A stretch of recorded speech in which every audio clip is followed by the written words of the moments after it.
Good evening. I will call the Tuesday, May 12th meeting of the Smithfield Planning Commission to order. If you all would rise and join us for the pledge of allegiance. Allegiance to the flag of the United States of America and to the republic for which it stands, one nation, under God, indivisible, with liberty and justice for all.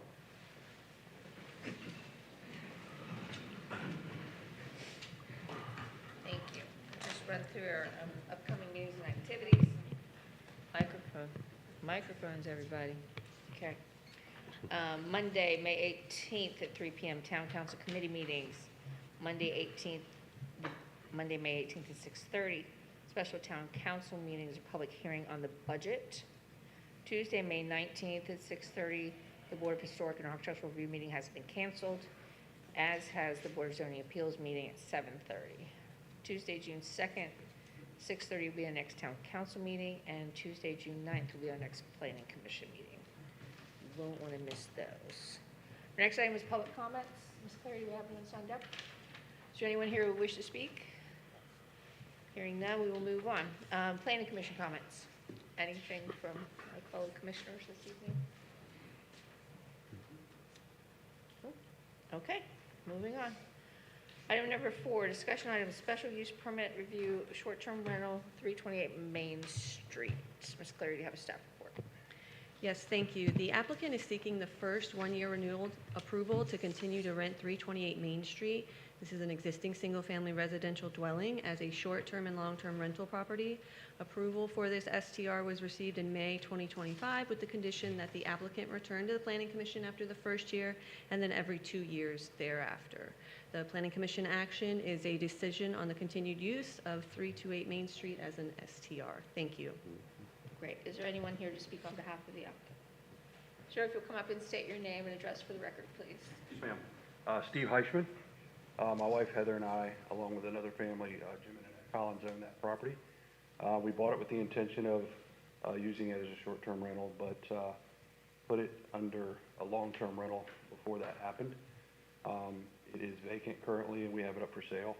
We're getting some activity on it. I guess our question to the council is, if we do sell it here pretty soon, would the new owner have to apply again for the short-term rental, or would it convey with the new ownership? It runs with the land. That was all I had. Thank you. Okay. Any questions for the applicant or staff? I wanted to understand, Director Clary, you say it continues with the new owner? That is correct. The SUP runs with the land. Okay. Even if the new owner doesn't want to rent the property, he's buying the property to stay in, was everything going to be with the property, or will it cancel at the time new ownership if it's going to be private residence? If he does not want to utilize it as a short-term rental, they don't have to. However, if an SUP is not utilized within 18 months, it is then discontinued, and then they would then have to reapply.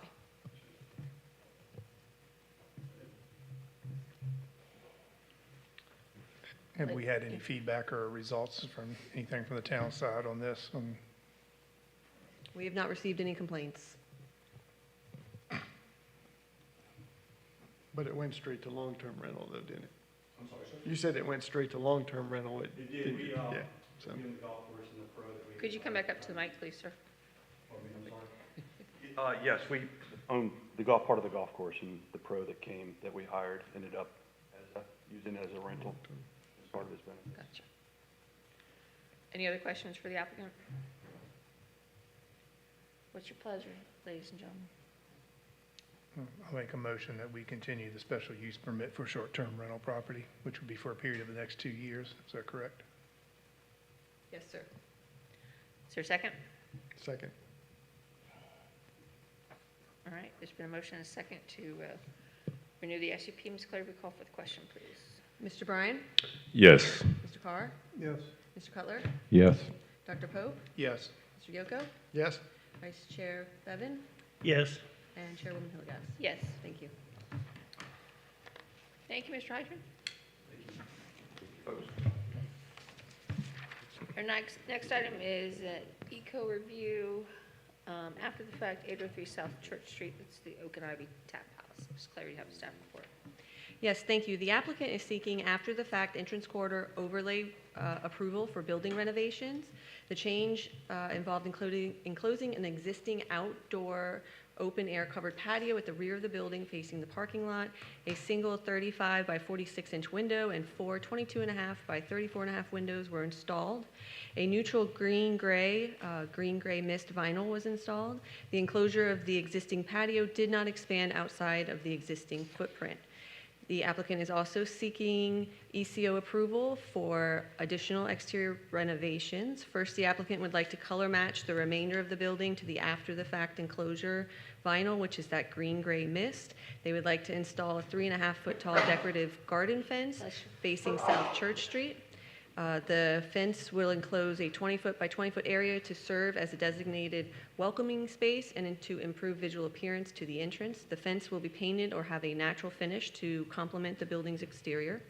This application was tabled at the April 14th Planning Commission meeting until such time that the applicant could be present before the commission.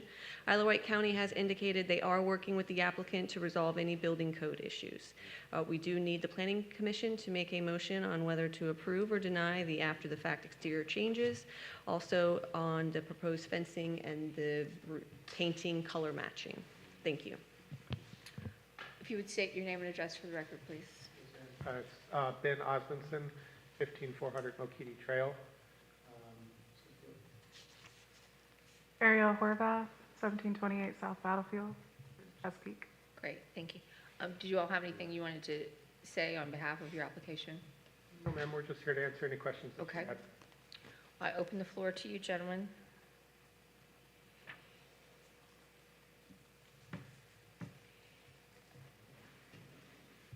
You're so shy tonight.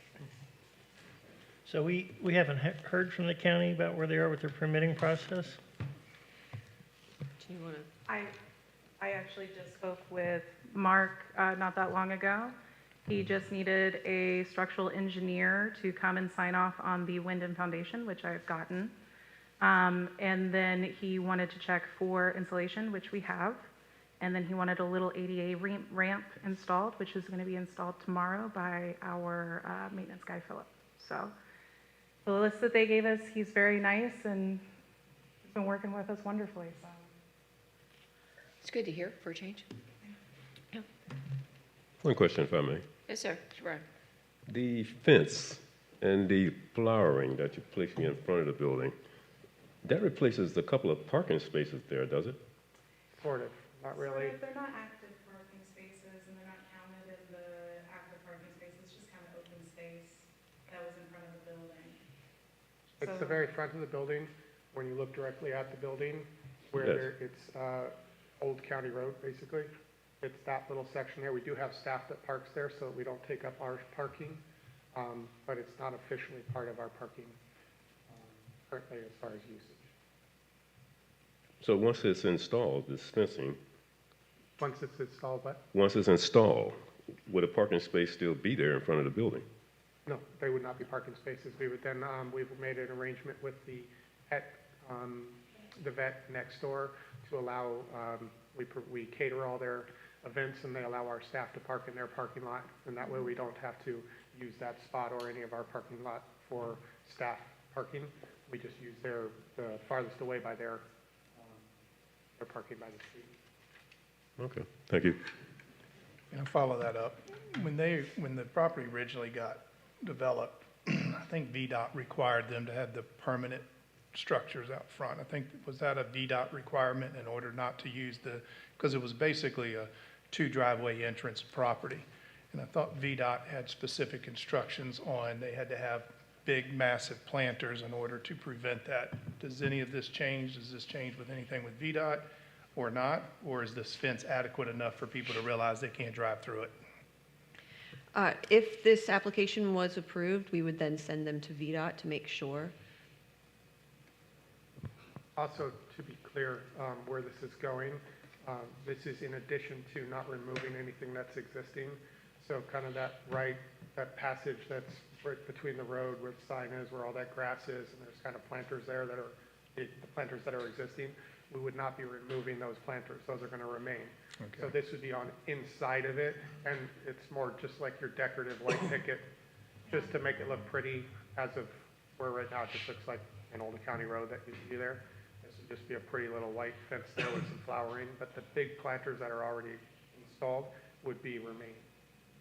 And the tables out front, are they gonna stay or No not? tables, just chairs to, like, when you go up to the front of a restaurant, because we have gotten it to the point where there's times where, especially on a weekend, we're so full that there's not room for people to just stand and wait. So we'd like to have a designated area that's, you know, when you go to a front of a restaurant, you kind of have like maybe a couple of chairs or something where you can stand there and wait for your time to come in. Because a 3-foot awning's pretty narrow. Yes. That's what- This would not be actually serving area or anything like that. Who is your contractor who did the work on your building already?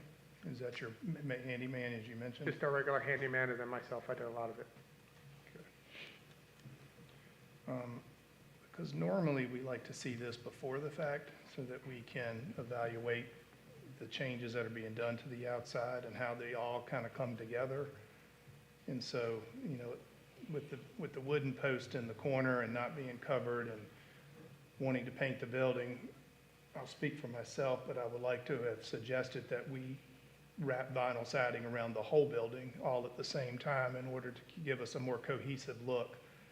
And so it's a little frustrating that we have it after the fact because we didn't really get a chance to help catch some of this before the fact. But normally in a renovation such as this, especially if you want to change the whole exterior color, which I'm fine with your color, I'm just not sure that painting vinyl siding is going to hold up. So I would have liked to have had a comment to be able to say, can you use corner post and all the decorative stuff, elements that go into the siding to make this a little bit more cohesive. So I'm having a problem with the way the corner's done on the wood and things of that nature and how this appears and how it's going to give us a curb appeal. But I'm kind of stuck up on that a little bit and how this is going to come together as an all green gray mist, as I think is the color you had suggested. But I'm okay with the color. I'm just trying to figure out how this is going to all be cohesive together. The whole building would be painted at the same time. So there wouldn't be like this one color on this, so the whole building would be painted to color match and be all one fresh coat all around with the trim around it being painted and updated. Because when we got the building, it was missing a lot of planks of wood on the outside. And if you look at it, we got it with no window seals and there's open bits, you know, around the outside of the windows that we just would like to fix. Are you and thinking about bring painting it the all whole together. building white, or you want to trim it out in a white to make it, you know, bring it out more, other than just a dull Yeah. green look? Yeah. So it'll have that dimension within the, you know, the trimming. So it's not just gonna be us throwing a bunch of paint on a, you know, splashing it on there and making it look boring. Part of it also is obviously replacing, you know, a lot of rot. The building hasn't been maintained. So there's, you know, wood that will have to be taken out and replaced on the front there. If you look at any of the windows, the majority of the framing around the windows are rotted out. So it's replacing those as we go too, which we don't really know until we start the project. And the county was okay with doing all this without a footer underneath that addition? Everything from our inspection, she listed off, Mark, that when he first came by, was quite unhappy with previous iterations of interactions with him and going through projects. So he's been working, since this has been a little bit different, where as soon as he came in, we said, we're on it, what do we need to do? He's worked really hand in hand with us, and now we kind of understand the process better, to your point of Mr. Pope, as far as doing it preemptively. We kind of know exactly who the players are that we're supposed to work with now. So we're preemptively going through all this stuff and are correcting anything, a lot of which we inherited, as far as our understanding from him is maybe a lot of what was already done that I bought was also not ever run past him. So now that we're doing all of that, unfortunately, going backwards, it's being done in a way in which he's signing off on it as we go because we're doing it properly. And I was just having a concern for you, as, you know, business owners and putting and investing this amount of money in something that doesn't have a structural support under it. And you add more weight, add more size, add more window, doing all of this, and over a period of time, Yeah. you know, 5, 10 years from now, you're gonna look and say, damn, my building is falling apart. Yeah. Because it didn't have any support under it. That's why That we was my concern went to through you. with the engineer and had him come out and take a look at it. He did have us add in some concrete on a part that was previously done, it's not part of our application because it wasn't, but he did have us add some, but everything, we've been trying to work directly with him to make sure that all aspects of it are to code. Thank you. Another question I had too is out front, does VDOT have any requirements or specifications on what kind of setback you got from edge of curb or edge of asphalt to your fence? I mean, it looks very narrow there to be, I mean, how much room have you got between asphalt and fence? Between asphalt and fence as far as from the main street to our fence, it's currently, I want to say, just under 10 feet. It looks very narrow. I mean, It I is didn't know very what the- narrow, that's why they had, that's probably why the existing railroad tie large planters are currently there. Because So, usually VDOT usually requires, and I'm not sure about in town, but, you know, 15, 20 feet, you know, off of edge of asphalt, you know, for any fencing or structure or anything, you know. And that's not only that, it's because somebody standing there beside the fence and 8 feet close to the road and a car, you know, swerves, you know, they're done. yeah, You know, so it's a safety thing too, and I was just questioning that too. So the fencing, it is like a little garden fence. Right. This is There's the no same safety thing. to it at all. I know, so from the front door to the road, we're working with 42 or 45 feet, and what we want to do is just from the front door out, like less than half of that, to be able to have planters and that fencing where when people park and they walk up and they see the front door, it's just like the natural course of, we can stand here, but it's still a ways away and still has that cement and the grassy knoll area before the road. So we didn't want to put it right up on it, obviously for safety and everything. So long, you know, VDOT is involved in the county is working with you, then, you know, anybody that obviously learning the new processes and, you know, anybody that we have been requested to have a conversation with and have them inspect what we're doing and tell us that we're doing it the right way has been contacted. We've done it exactly as they've asked, and we'll continue to if anything additionally comes up for this or any future projects. And now that we know, I know to get it in at a certain time and show up at a certain time and all the things. thank you. If I may, yes, Yes. a couple more questions. The awning, what's the status of that?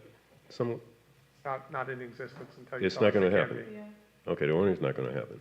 And this picture that you put with your application, I was guessed that it's not an exact representation of what you're doing. No, it's an example of what we would like to do, but not Okay, so there's no distancing and such to correct. see here. You're the new owners. Do you have Right. different operating hours than the previous owner? Yes, sir. You do extended? Yes, sir. Could you, We do, we just, literally last week, extended our hours to where we cover lunches throughout the week. And it's not a lot, we might have 5 people in there throughout the day, but it's just to be open that extra time. Getting extra income helps when you're trying to get off the ground. But yeah, we open at 11, 7 days a week now. We used to be closed on Tuesdays, and we close at 9 p.m. So it's lunch and nice dinner, and they come play board games and occasionally play trivia. all right, thank you. Other questions for the applicant? Yes, ma'am, if I may. Go. Good evening and welcome. Thank you for coming to speak with us tonight. Couple questions. You just held up your hand and said a little garden fence. Is it 3 or 3.5 feet or so, whatever it says? 3.5 foot tall fence? Okay. Decorative garden Then you'd get fences. it like a Lowe's type, pretty flower. So if your sketch with the awning and, I mean, I think it's definitely you're not going to have grass there. No, Right. it would be, turf. Put a little You can turf. put The turf. grass on the other side, on the inside, just to cover over. The asphalt The that's asphalt. all broken. And then is it gonna be permitted by your license or just by your establishment for those folks that are waiting? Will they be able to come in, get a beverage and go back Not out front? currently, not with ABC, we'd have to go through an application process for ABC to go out there, or for alcohol to go out there. We Okay, have to extend the parameters of where our licensing lies, but we couldn't do that until everything was done. So until everything's done, and then we can extend, and everybody's allowed to go out front and around back with alcoholic beverages. okay. But So you is could it in your- the future, right? Sorry, Mr. is- President. I could in the future. Because it's fenced in, Yeah, right? because Yeah. it's fenced in, and technically, like, we fall in line with it, but Yeah. we're not gonna cross that bridge until. Got you. everything else is Sorry, ready. go ahead, I'm sorry. So is it your intent to offer that in the future? I'll answer this. I think that it would be our intent on, say, like a 4th of July or something like that, where we would do with ABC, we can apply for special uses for just individual events. Mm-hmm. I think that would be our intent that on occasions for something like that, to be able to do a special 4th of July, watch the fireworks and sit out front there type thing. That would be something fun. But it has not progressed to the point of, for some of the, VDOT restrictions and stuff like that, how those would interplay with ABC. I have not looked into that enough to where I could say, yes, for sure, we would like to do that, so therefore it should be considered with this. We would like to do it, but I don't have enough answers to say that it's something that the two would marry together in licensing and permitting. So in transparency, yes, I would like to, but no, I wouldn't know how VDOT and ABC would look at that yet. Okay, thank you. And what about all this? So I see the awning, I guess it's just clear so you can see everything. And then some pavers, but then no tables, just chairs. And then this flowery pathway, is that consistent? Yes, sir. Okay. The difficulty I'm having with it, and kind of related to some of Dr. Pope's comments as well, is, I think a big part of our ECO process is to, continue to ensure the beauty of our town and welcome environment of it. And now, I'm a fan of your restaurant. I've been there on a number of occasions, and I went to check it out since the renovation. And the inside, I think, is great. Played music bingo or something. But currently, from the exterior and with the drawing I'm not sure it's really all that helpful. It's kind of hard to envision how it's going to look on the spot on the site with that drawing. So I think we probably all share some concerns that we ensure that that the improvements to the property are improving it on the exterior. And I think the things that Dr. Pope was pointing out about the posts, the trim around that's not been finished, and then it's not really clear. So it sounds like you're doing, and I do understand you said you have to get into some of it before you really know. But does this request cover the full scope of what you're trying to do? I mean, you were talking about windows, and the window trim is going to be changed or something. But it's not necessarily, to be clear, it's not necessarily going to be changed. It's just, you've been there, so you know how when you look at the front, like we have the windows and there's trim there, but like parts of it are falling off the building and parts of it, board's there, but half the board is missing so it's not necessarily that I want to change the exterior. I want to make the exterior look like it looks, but new and fresh. So we're not necessarily applying to change how it looks. You know how, best example I could give, on the street here where all those houses just went through all their renovations, where they repainted the outside and made it look really, really stunning. We don't look like that. I'd like to look like that. So I want to take what's there and make it, like you've been inside, so like you saw how we took what was there and made it look really pretty and fresh and nice and much better. I'd like when you drive by that the place is like, oh, wow, look at that. It looks amazing. We should stop there. Whereas right now, you don't even know if we're open half the time because it just looks right down. Yeah, and that's kind of what I'm getting at, is that it sounds like a fence and a paint color, but that doesn't really cover the scope of what you're doing, it doesn't sound like, because I agree with you, you know, you really, It's trying to marry what I'm allowed to do with what I want to do. I'd like to do this big, cool exterior out front there, but because of how close it is to the road with VDOT, with a lot of our permitting as far as what we're allowed to do on the front, my hands are tied a little bit. I'm more referring to, it's kind of hard to understand what's going to change when you leave with an approval besides the color and the fence, right? You talked about a number of things. So just So is the like- trim going to stay the same color? Are you going to enclose the vinyl trim so you don't have exposed wood? Are you going to put something over the 4x4 posts? Are you going to change or fix the unpainted trim? None of that's clear in the... Yes, to be clear, the goal would be that you would have a completely renovated exterior that has no rotted wood, everything painted. Trim would obviously be a separate color than your main color in order to set it apart. The windows all need to be cleaned and upgraded where some of them are cracked. For the front area there, it should look like a really pretty park setting. So that's why, like, instead of that cracked asphalt that is from the original road there, I want to put down like AstroTurf type grass to make it look like grass, because I can't even like tear out the below the asphalt is more asphalt from what I understand. So short of a 30,000 excavation product, if I can go over the top of it with some AstroTurf, make a pretty path up to the front door with paver stones and little mossy covered stuff to make it look like you're walking into a garden, something like that. I think that's as close to with what my understanding is I'm allowed to do in the front there, and we're trying to give a representation of that there. But just like when you go down that road and you have that when you turn right at the light and you go that way, it's just all these really pretty houses, really pretty gardens, and a little fence to set that aside, keep people from driving on it, or parking on it. Something like that is my understanding of really all I'm allowed to do in the front there.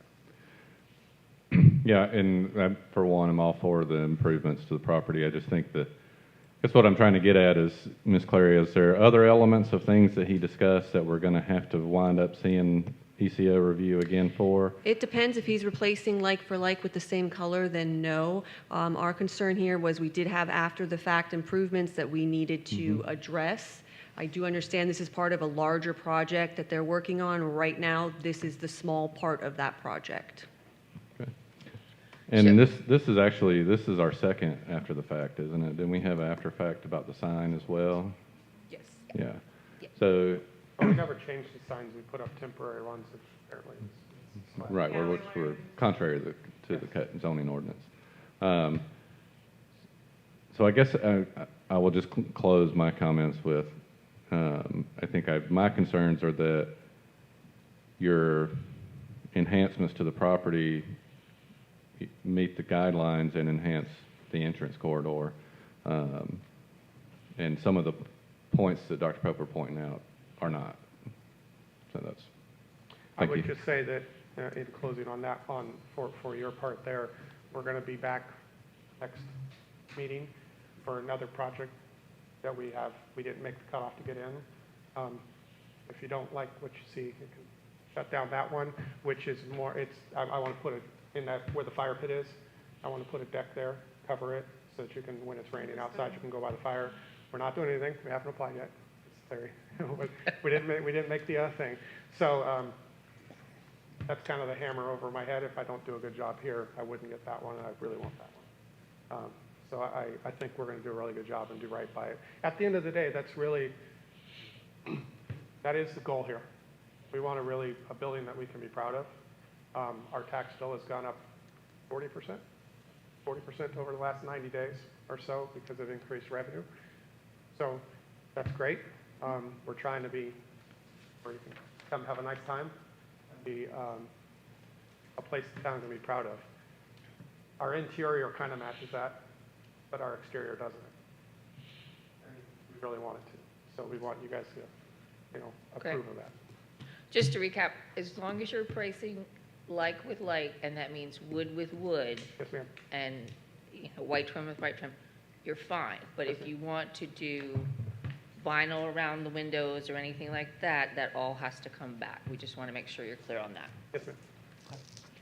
Other questions or concerns? Yeah, I have other questions. Are these replacement windows that are in the bottom picture versus the top picture? And when were those windows replaced? In your picture here, they look like replacement windows over the original windows. Is that true or not true? Replaced any? We closed the space. No, on the original building. Oh, on the original? Those are replacement windows. Those are not the original windows in this That top was picture versus the bottom before our picture. time. We bought it that way. Okay, but that means somebody's done exterior renovations without another That approval. also didn't come before us. Yeah. Right, so my Which is thoughts on kind this of par for project what we're were, is I would understanding. like to see an overall comprehensive view of what you would like to do with this long-term. Because you have gaps from your J-channel around your windows to your molding on your windows that look like roughly 1.5 to 2 inches, certainly 3 inches at the top, 1.5 inches around the bottom. These windows that were taken out and replaced were not the same size windows that were put in. And when you go in and paint the gray siding green, you're still going to be left with wood and a space around the window. Now, not that that can't be fixed with more wood, and certainly there's lots of ways to fix that. But painting vinyl siding is not going to be a good long-term solution. What's going to happen 2 years, 5 years from now when paint starts flaking off? And what repercussions do we have that they're not meeting ECO guidelines? And if you've got a smaller window in there, to me, would it not make more sense to go back and replace the siding and butt it up to the windows? And therefore, if you're going to replace the siding, why would you not make it the gray-green siding that you already had started with? And then it just gives you a more comprehensive overall look of what you wish to do. Because then that allows you to put in the vinyl corner posts that you need in order to cover up the wood that's on the existing deck and things of that nature. You can clean up the boxes that are on the side of the building, running your AC lines inside for your mini splits. It allows your cable lines and all to be cleaned up. And then exterior illumination, what are we doing with that? Is that part of the ECO guideline? And I know those are Christmas lights that were probably put up for Christmas, but then what is our guideline on ECO with exterior illumination 365 days a year on that? So there's lots of little things on here, and when you put your awning pergola up on the front, what's going to happen to your lights? You still have the old tap house sign up there. If you're going to replace that, you can probably replace that with a like sign of the same size. However, if you redo your siding, then you have a lot more flexibility with what you wish to do with your sign, because the shape of your sign is very different than the shape of the sign that it's covering up. There's a lot of, in my opinion, a lot of loose ends and things that could be cleaned up with an overall comprehensive plan of this is what we wish to do from the front to the flower border to the artificial grass to the fire pit in the back. And I think there's a lot left to be to the imagination, and I'm not sure how this is all going to be cleaned up. Yeah, well, I was gonna say, that's where when you brought that up, that was gonna be my comments, was what is the overall comprehensive plan? Because the other thing this falls into is that discussion we've had many a times here about all the stuff on Church Street there. How much renovation is enough renovation that it needs to kick into the where are we at with all the code stuff? So going back to paving the parking lot and all the other stuff that we've discussed, are we doing a major renovation to this property? We've probably doubled the size of it with this enclosure. So you've increased your square footage, you've done a lot of other things, and That should trigger and paving yeah, I parking was gonna lot. say this type of a change probably would have hit that trigger of the whole property needs to be updated to code. So, like I said, I'm with Tom on if we're gonna do it, bring in the plan for all of it so we understand, and it's what we require.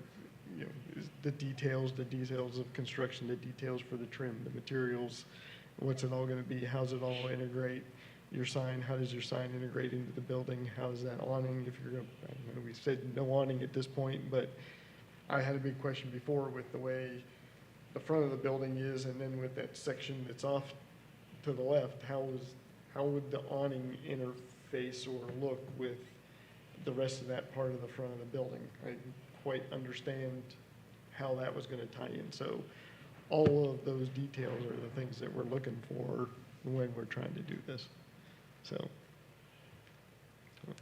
That's kind of where I'm at. To help Yeah, you no- understand what Commissioner Yoko is trying to say to you, you know the assessed value of your property, correct? I would suspect that. If your renovations reach 50% of that value, that's when those requirements kick in. And I'm a little hesitant to believe you're spending that much money. We're nowhere close. Yeah, but understand what he's saying in case you do. I did not, no way, if our assessed value is probably 5 times at least, maybe more, the renovation.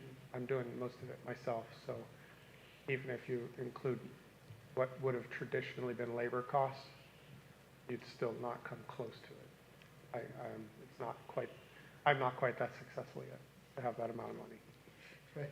One day soon. I think my point when I'm talking comprehensive though here is a lot of the changes that were made to this property have been made one piece at a time, and they've all come in after the fact. So that part that's installed off to the right was installed and approved after the fact. The refrigeration box was added after the fact. Then you put the other storage building that's sitting out there, that was added. Then we added the deck after the fact. Now we've enclosed the deck. Now we're talking about adding another patio to the back. Yeah. When you look at a comprehensive plan for the changes that have been made since this building is converted to its current use, Yeah. I think that the where square footage where is I'll, probably quadrupled, and this is just another piece of it. So it's just, like I said, well, I can understand I understand the frustration of it or the point of it. Where I struggle to give a really good answer for it to why is I don't know because I didn't do it. So and I understand that. So And that's I- one of those, like, for me, Yeah. like, I mentioned we'd be back next month for our covering that area. That's, if you want to know what my comprehensive, what I want to do with it, I want to make it look pretty, put a deck over the back and run it. That's it. There's another project in town that I would like to work on and get to, and put some more money into. So for me, that's it. As far as I understand it, like, just because I've learned the story as I've gone, that they opened it and then figured out they had no place for a brewing area, so yes, they did have to add on the other place, and then they're like, no place to store it, so we got to add it in over here, and it was done at a time in which there wasn't a lot of overview being done because of where the world was at the time, so they got away with a lot of stuff, and then they sold me the nothing burger, and I'm like, oh boy, I get to replace everything, and everybody's mad at me already, and I didn't even, I just walked in the door. So that's been fun. But as far as overall, we just want to use what's there and make it look like it belongs here, and it doesn't currently on the outside. Understood, and that's, like I said, that's going back to what Dr. Pope said about, those comprehensive, even if it's not a comprehensive plan for the whole property. Yeah. It's still the comprehensive plan for that exterior finish. I Are we think replacing wood with wood? for How much of that, Dr. how Pope- much of the existing exterior trim is currently wood, and how much of that is vinyl? Because a lot of that is wood, right? A lot of it is Yeah. wood. I think that they might have replaced the one, I'm not aware of that at all. That's the first I've heard of it, as far as windows getting replaced.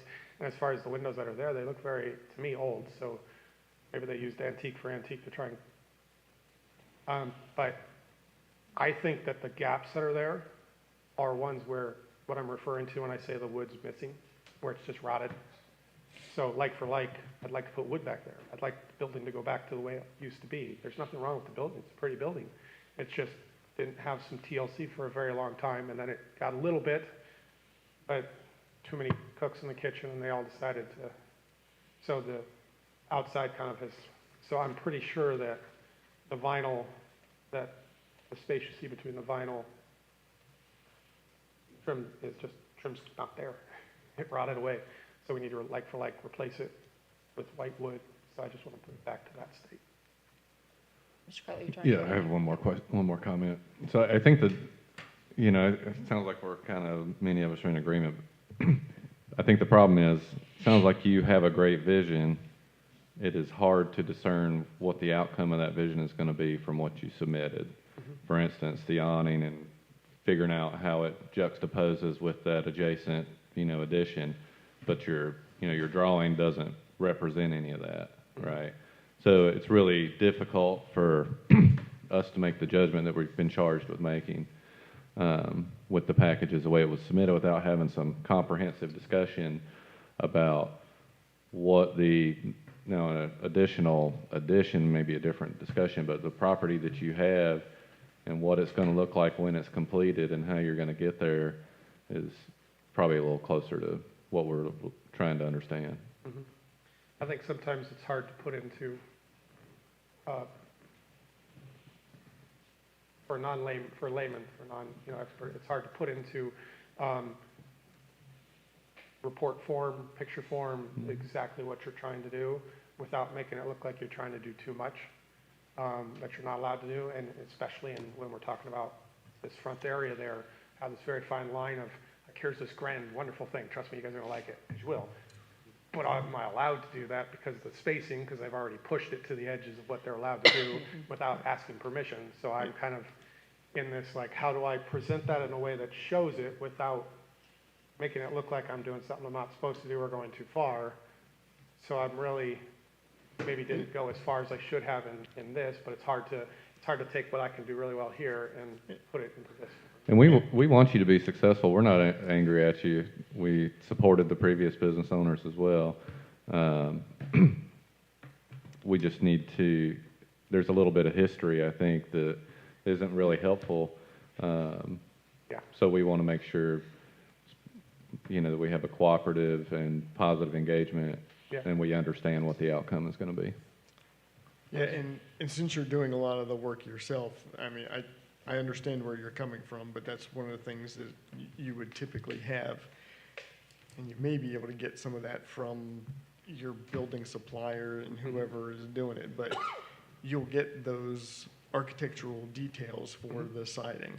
Yeah. Here's the different types of J-channel that are going to be used, here's how they're integrated, and then whenever the work is done, you know the materials that are being done, and if it's being installed correctly, you know what those architectural details are, because it's all built as an integrated system to go match. Yeah. When you do it yourself and you trim out one and it's not integrated, I understand. That's sort of what we're trying to get to. I did pass the engineer that came out. The only change I had to make were from work before, so we're doing okay. It's not terrible. From a structural perspective, gotcha. Yeah. But like I said, the deal that, like I said, it's the same thing. It's just those finishing details and stuff that sort of brings it together. That as far as your desire to have a very willing participant is doing what we're supposed to do and interactive, or following through on that part, like that is where we're at. This program or project was not the only one we want to do in town. The very first, when we came and talked to you about the sign, that was my one statement I made, is I want to do this in a way in which we're not the problem children. We're not the ones that constantly are in trouble. We want to do it the right way and have this be something where you guys are proud of the project, but also, like, the process is one where, like, all my other businesses, like when we get inspections, they're there 5-10 minutes and they're gone because, here's everything you need. Like, we know how to do it. I just need to learn the processes here. I just got to make sure that we do it because, we do want to go through, we want to build the deck. We want to, like, finalize making sure this is perfect. Miss Tammy has everything that she needs as far as when we submit everything right the first time. So we're a very willing participant in that.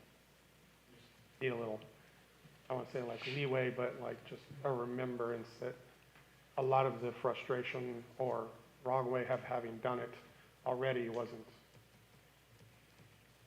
I get my baggage that I drag in with me that's not mine.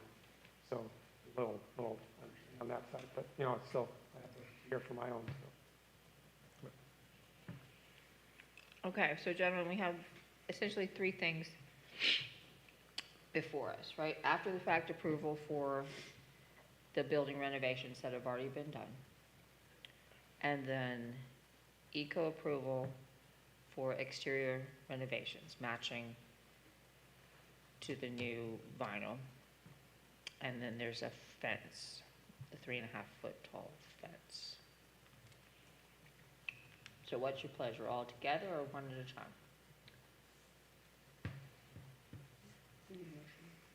Need a motion for whatever. Can I interject? Yes, you can, Dr. Pope. I know you're anxious to get started, but you don't need to hire an engineer to draw it up. But what I would like to see you do is to go back and take picture elevations of your building on all sides. Do the best you can, scaling it out as well as you can for your front facade and showing me the awning that you would like and how it's going to fit to the front of your building, above your windows, below your sign, below the lights. Are you going to have to remove the lights? How does that work? How does that work with the building beside it? Do we want a window air conditioner in the front of our building on our main highway? How would you clean up the facade and how would you do things on each of the four sides, showing your fence, your garden, how you're going to do that, and then how you would fix the back and how you want your fire pit, and then come back to present it to us as a comprehensive plan of how we wish to do this. Get your measurements on your windows and find out how you're going to close in between the moldings on the windows and the siding that's there, and go from there. I would like to see it as a more comprehensive thing that y'all work with it, hand draw it, do things of that nature to scale it out more appropriately to what you think you want to do overall. How you accomplish those things, we're interested in aesthetics. Staff is interested in the details.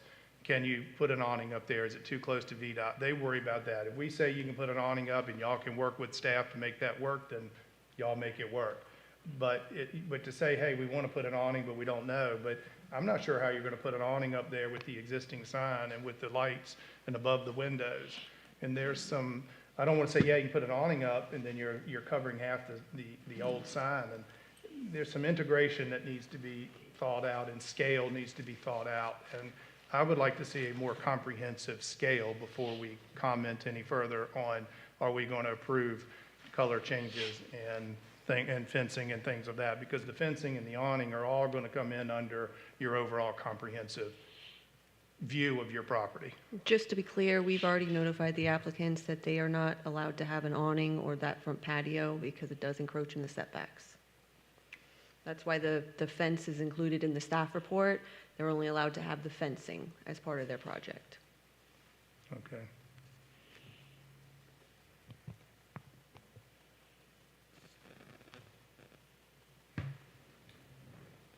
I'm sorry, so are you saying an awning is not possible?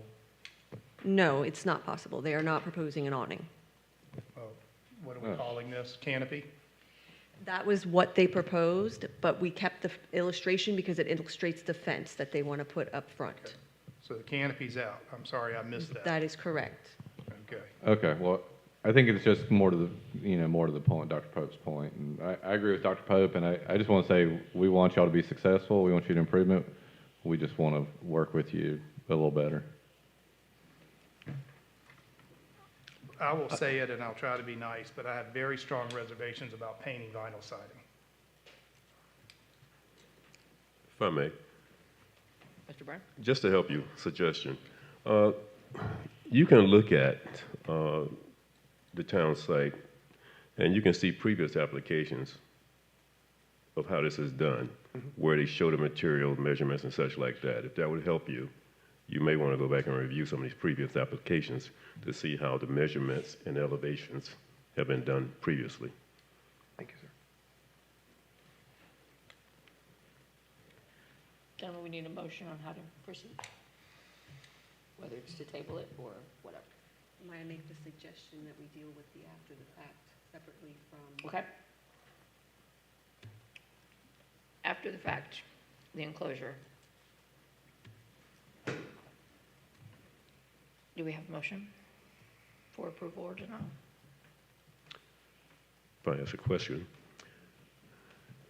This enclosure, even though it's after the fact, the enclosure would involve improvements to the outside and such in the future as well, correct? I thought that's what I understood here.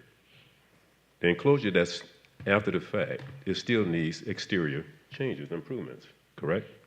Correct, but they've already been completed.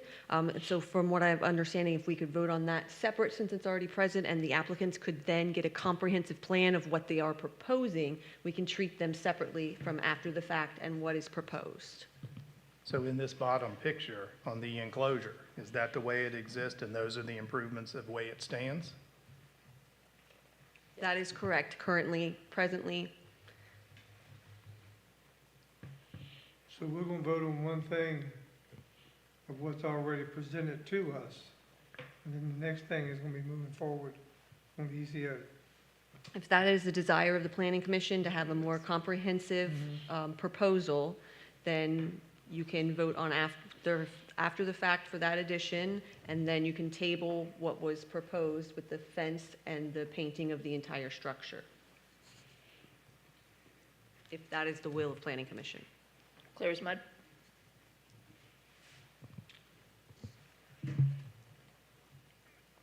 Is there a motion regarding the existing after-the-fact changes to the structure? Well, if the enclosure is going to be part of the ECO approval later on, concerning the whole exterior, I would make the motion that we make a recommendation for the enclosure after the fact. To approve it. Yes. Is there a second? Second. Ms. Clary, there's been a motion and a second to approve the after-the-fact, for after-fact approval for the enclosure of the back deck portion of the building. Ms. Clary, you call for the question, please. Mr. Yoko? No. Dr. Pope? No. Mr. Cutler? No. Mr. Carr? Yes. Mr. Bryan? Yes. Vice Chair Bevan? No. Chairwoman Hillegas? No.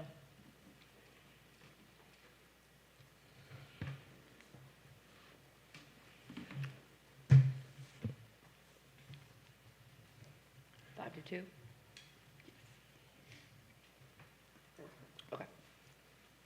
Can we give feedback or not? Yeah, I would love to hear some feedback. I mean, you don't put this at a standstill right now, in my opinion. I think it just got denied. I know it did. You don't put it at a standstill. And if I may, to clarify what just happened here, to deny, would that require the applicant to remove the rear that's been installed? I would defer to legal counsel, but I would think yes. That's what I'm getting at.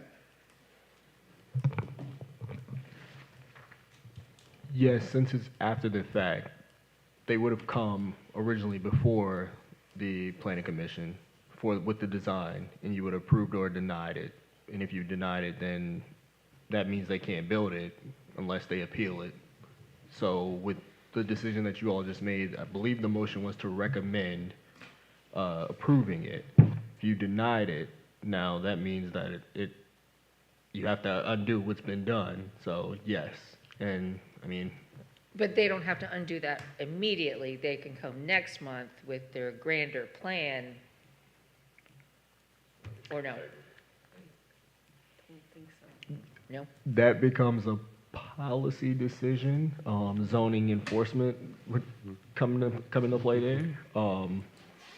So I think there's a way around that. I don't want to give too much legal advice there, but Sure. yes. I would say, I don't think their intent is to tear down the work that was done. It's to get the whole comprehensive plan together before anything's approved. Right, that's what I was saying, yeah. Yeah, that's. If I may, in order to, I guess, I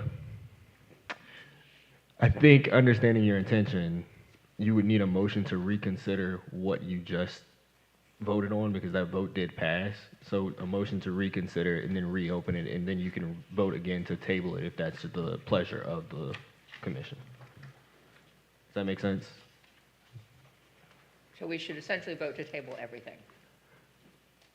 Not telling you how to vote. I'm saying if you want to reopen the vote again, you'd have to vote the winning side, whoever, I guess, the five that decided to vote nay. Someone would have to make a motion to reconsider it, and then once you all agree to reconsider it, then you could vote to table it. But you have to reopen the floor. And to explain my motion, it was to allow the enclosure to remain, but it would still be subject to the ECO approval when it came back for the whole building. Maybe we just need to reopen the vote. Okay.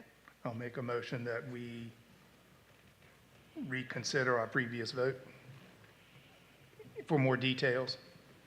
Second.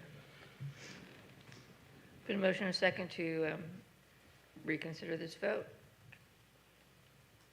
All in favor? Aye. Aye. Any opposed? Okay.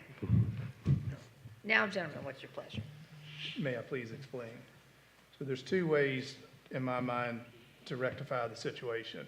One is turn the green siding to gray, and then therefore it there matches the old. Is that correct? Mm-hmm. Or you paint the whole building, which you've heard my reservations on that. In my mind, I've done vinyl siding myself.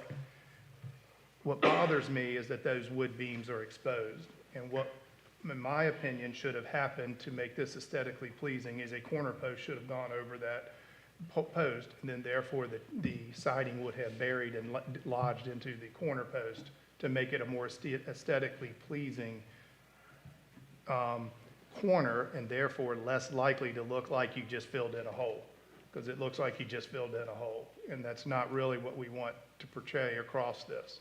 So therefore, I would like to see both corner posts, and I haven't seen the back of the building to know how it wraps around to the back door, et cetera, and how it goes across the deck. But that should have been enclosed differently. My assumption is, looking at the siding pattern on this, that the previous people probably did a deck, they tore the siding off the building and they put it back on because it doesn't line up with the siding on the main part of the building. It's off by 2 inches. You match the siding very nicely across the corner, but they didn't match the siding on the inside corner. So my assumption is they took the siding down, threw it back up, and didn't care about how it looked, and then we're stuck with it. Then you've got a wooden beam or wooden post that supports your roof line, but to me that should have been wrapped in a corner post, and then therefore all the siding would die. Then the question comes down to what's the most cost effective for you, and how do you wish to proceed to protect your investment?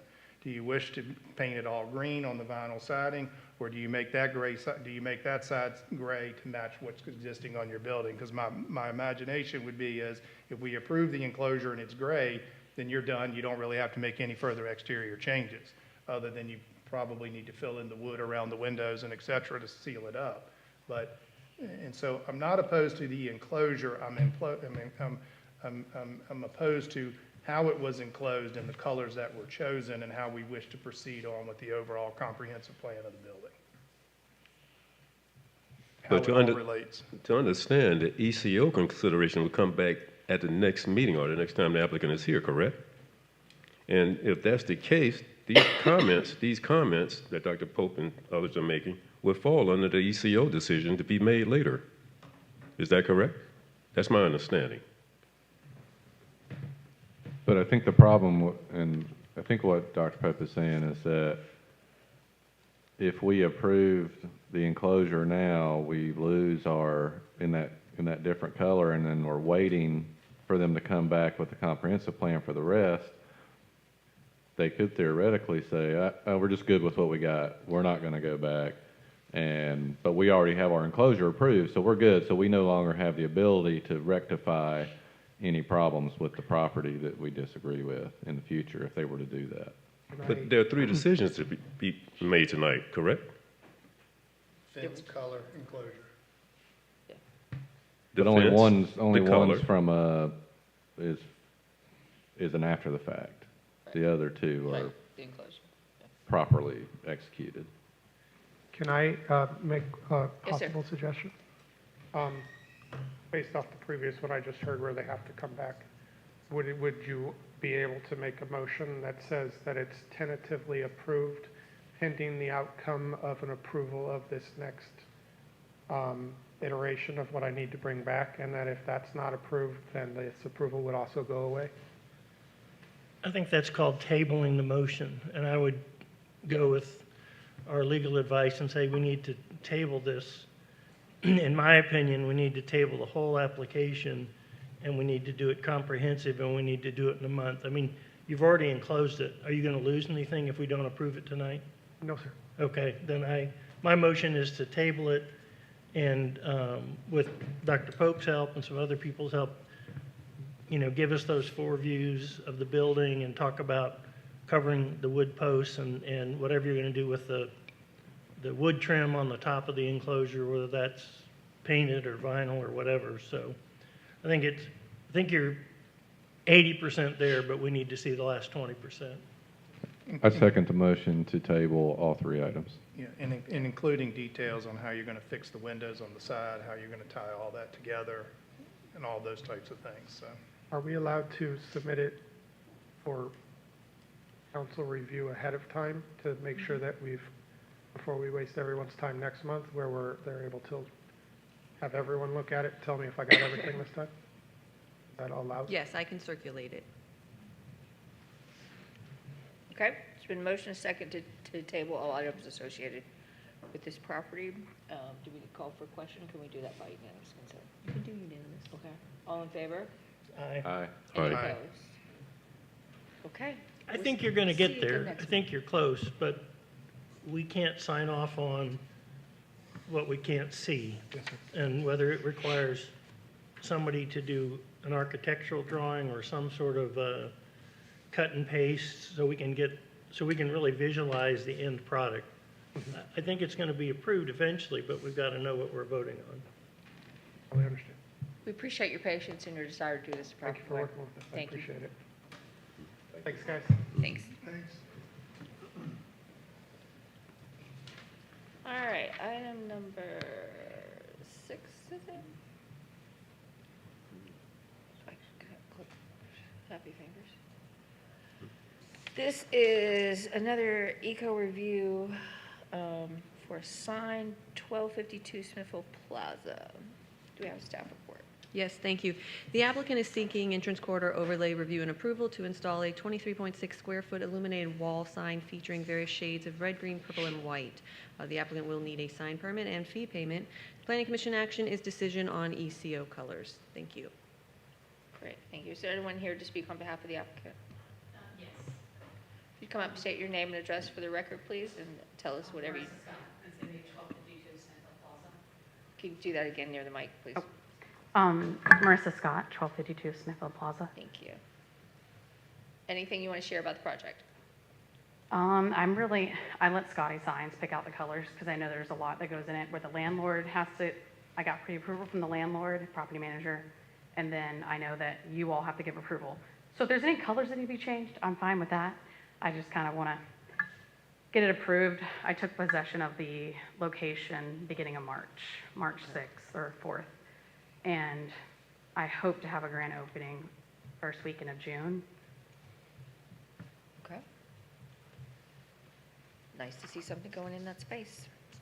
Gentlemen, you have any questions for the applicant?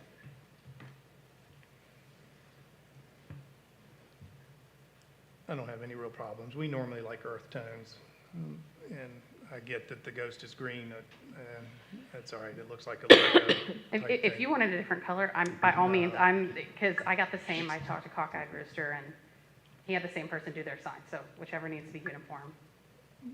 And I don't know, to be honest with you, but we normally like earth tones is kind of our mantra for the town, is try to keep it plain and not so loud. However, if there are logo issues, then we try to respect the logo issues.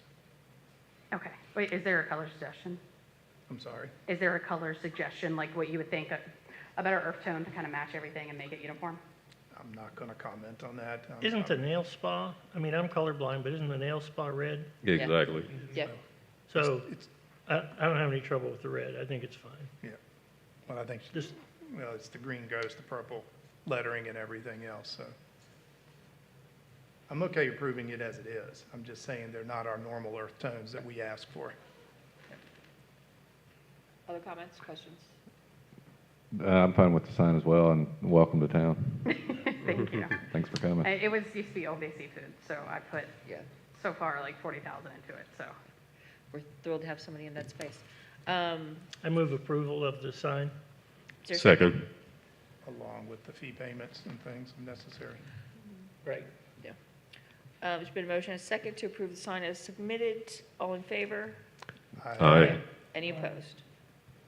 Awesome. Go forth, do good things. All right, thank Welcome. you. All right. Items number 7, 8, and 9 are public hearings regarding text amendments that town staff is proposing. And it's my understanding we can handle them all under one public hearing. So I will, do you want to do staff report first? Public hearing first? Okay, I will open the public hearing. We do have a speaker this evening. Mr. Randy, is it Grumbine? Yes.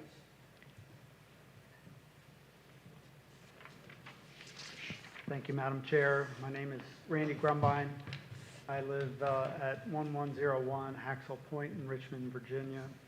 I am here on behalf of the Virginia Manufactured and Modular Housing Association, of which I am the executive director. I appreciate the opportunity to make comments in front of you this evening regarding the proposed amendments for your historic preservation overlay. My comments would be that the amendments that are proposed in their current form are unnecessary, redundant, and likely in violation of the code changes that are coming. And I say that, make that comment respectfully to you folks. So if you will allow me to explain my reason for that, I'll go into some brief detail. I would comment that Smithfield is light years ahead of many other jurisdictions. Your historic preservation overlay addresses the concerns that you have with manufactured housing in that district. Your ordinances address the color, the size, the setback, the guidelines for which new construction needs to take place. So your ordinances are already covering that. The amendments clearly call out manufactured housing, and that is contrary to the language of the code that was just recently passed. And I'll just read a couple sentences from that code. The language says, localities shall not adopt or enforce any zoning, land use, or development regulation that treats manufactured homes differently or more restrictively than a single-family site-built dwelling allowed in the same zoning district. That section continues to address historic districts. It says that you can have regulations, but they have to be the same for both site-built and manufactured homes. So if we can build a home that satisfies your requirements, we should be allowed to place it there. If we cannot, then yes, you have the right to exclude that product. But a blanket exclusion is not permitted, in our opinion, in that section code. I do have, just for clarification, a project that was completed in fall in Parksley, Virginia. Can I approach and distribute this? Yes, sir.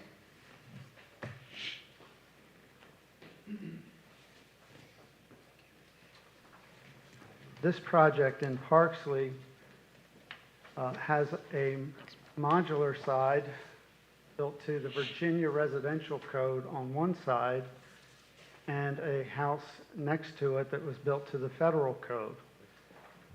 I have been in the industry for 30 years, and I can't tell the difference other than I can't tell which one's which. There are some nuanced differences in the two. I am not suggesting that those homes should be allowed here in Smithfield. That is for your Historic Preservation Board to determine, for you to determine, not for us to put our values on you. What I am suggesting is a lot of things in life improve over time, as has the manufactured homes, energy efficient, and they're constantly improving. A couple of examples, all the homes that come into Virginia now are built to Energy Star standards. Also, that you should be aware that there is legislation moving through Congress that would remove the requirement that manufactured homes be built on a permanent frame. What that would allow the industry to do is continue to innovate, set the homes lower to the ground, and also go multi-story. So I'm not suggesting, again, that our homes built today would meet your restrictions. I know many would not. So I'm just here to answer any questions, be a resource for you, and entertain any questions that you might have. Great, thank you. Can you repeat the permanent foundation statement you just commented on 3 sentences back or so? Okay, so right now, by definition, a manufactured home must have a steel chassis underneath it. There's legislation that will remove that requirement so that the home comes to the lot much like an all-frame modular. It's then hoisted off and put on a permanent foundation that way.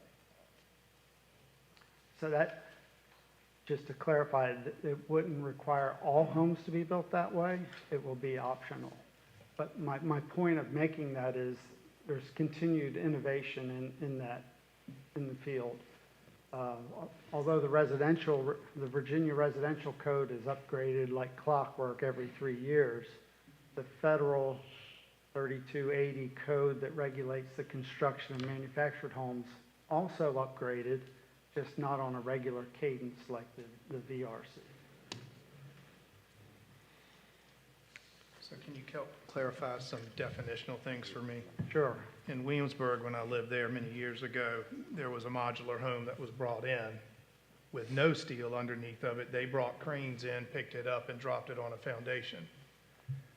What is the definition of that home, and what is the definition of a home on a modular steel base? Are they all modulars, or are they different names, definition? Madam Chair, there are 2 different codes. So modular in Virginia is recognized as industrialized building units. They are built to the Virginia Residential Code. So if you have an empty lot, you want to put a home there, and you decide that you want to do a modular, it would be built to the exact same code as if you were site building. Manufactured, on the other hand, is built to a federal code, and that code allows homes to be built here in Virginia and shipped to Maine or shipped to Florida. There are 3 categories that influence the construction of that home: wind zone, thermal zone, and snow load. Otherwise, the homes all have to be built to that same code. And so the homes that we're considering tonight will be on a steel chassis? They would be manufactured homes. Right now, it is required that they are on a steel chassis, yes, sir.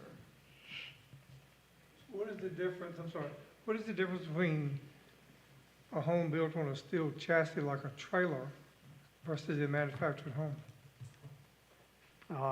When you say trailer, Well, I'm looking at something that's built on a steel chassis. It's brought in here on a steel chassis. Is that considered more like a trailer type home? Because I'm like Dr. Pope. I did a lot of building and homes like he was talking about they could be brought in 4 or 5 different pieces, and then a 2-story home, and they were placed on a foundation with a crane, but they weren't brought in on a steel beam or a steel chassis. I don't understand the 2 you're getting at. So again, modular, typically in Virginia, they can be built on a steel frame or without a steel frame. It is the residential code that home is constructed to. Department of Housing and Community Development reviews the plans and permits, and issues a seal that has to be attached to that modular home to have it built to the Virginia residential code. And are these the type homes that go in like a mobile home park? That modular, typically not. Manufactured homes, yes. Okay. Manufactured homes can be anywhere from All right. single section All right, to I understand you now. up to Okay. 3 pieces, typically. Question for Director Clary. Mr. Brown? If I understood the agenda that was put before us, you stated, your department stated that there are exceptions for historic districts, particularly like ours here in Smithfield. The gentleman seems to contradict that. Could you clarify? I would defer to legal counsel for that, please. So, the legislation that was read off, I believe that you were referring to, give me one second. This was the one approved on March 31st, or the governor signed off on March 31st, which states that any locality may designate by ordinance the areas within its jurisdiction in which manufactured home parks may be established, notwithstanding the absence of a zoning ordinance in such locality. And it goes on and on, to talk about the uniform regulations for manufactured housing. It says localities shall not adopt or enforce any zoning, land use, or development regulation that treats manufactured homes differently or more restrictively than a single-family site unit dwelling allowed in the same zoning district. However, subsequently it says nothing in this subsection shall be construed as limiting the authority of localities to adopt ordinances pursuant to Code Section 10.1-2206.1 and most relevant to Council 15.2-2306, designed to protect existing or future area of historical or archaeological significance, historical sites, historical landmarks, and historical buildings.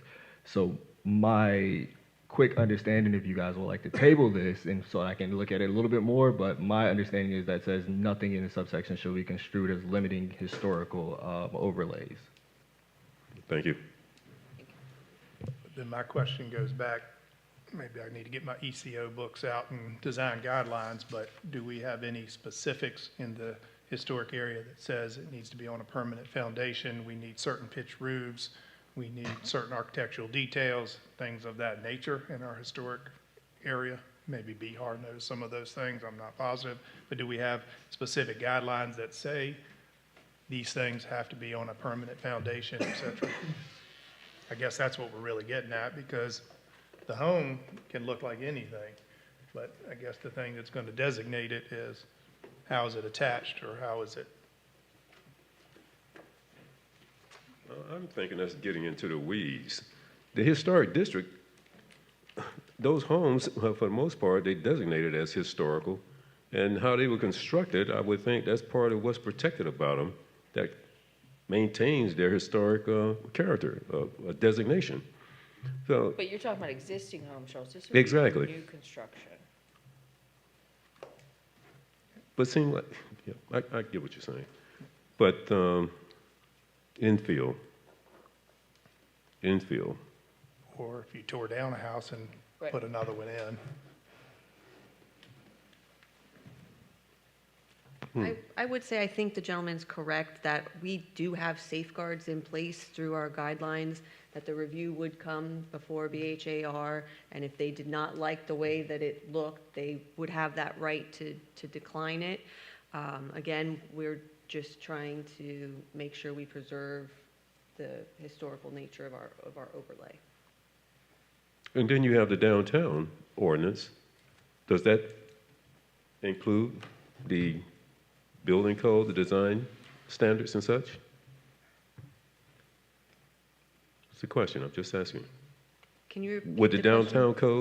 downtown code, which is a large part of the historic preservation overlay, would it have building guidelines and codes, design codes and such, whereas the foundations and what they're placed on would be covered. Their steel chassis would probably be strong enough to be an adequate foundation, but what's going to be underneath of it? What are we looking at? But I'm sure the steel chassis is all the foundation they need. Otherwise, they couldn't get it down the road. Correct? I mean, it structurally sounds as it's delivered. There needs to be nothing else other than just to level it. That's it. The point, though, is what do you want to look at? To me, I don't care how the house is built. What I care about is what it looks like at the end. Yeah. You know, I don't care if it's manufactured in a factory. It's probably more ideal and not getting wet, not getting warped, everything else.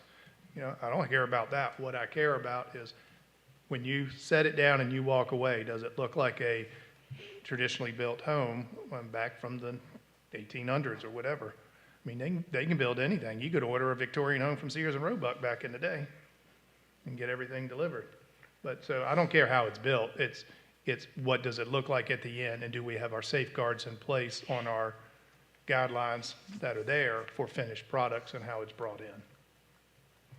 Because they could build we're a home looking and at- put a 12-pitch roof or build a Victorian home and bring it in here. They wouldn't have any problems to do that. And I'm not saying it's cost effective, but they sure can do it. They could certainly match any architecture that's here. But when they leave and they pull away, what does it look like in the end? That's what we got to safeguard. I don't care how it's built. But I think we got the historic preservation overlay. We got the downtown neighborhood residential ordinance. And then these things have to go before the BZ, what is it? The BZR, right? BHA. BH, you know, the Historic Board of Review. Officer Review. Wouldn't it have to go through all those? Sure. Seem like there should be some protection already in there for But- how they're building, where they're gonna sit on. But if we don't have anything in our ordinance or in our guidelines that says it must be attached to a footered foundation, then they don't have to comply. But then we're asking them to be more restrictive on what we would normally require. So I guess we just need to make sure that our building guidelines are such that it's built on a, on a Yes. structurally foundation. I And just that's what don't I'm know what our asking. guidelines actually say. Yes, that's what I'm asking. Is it in there? Are those guidelines there? Are the foundations, construction of the foundation, is it there?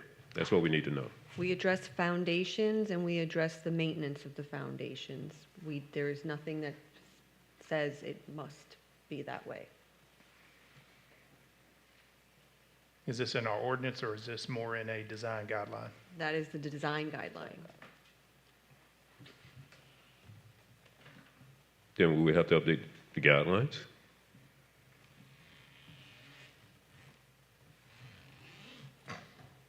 I hope not, because we just did.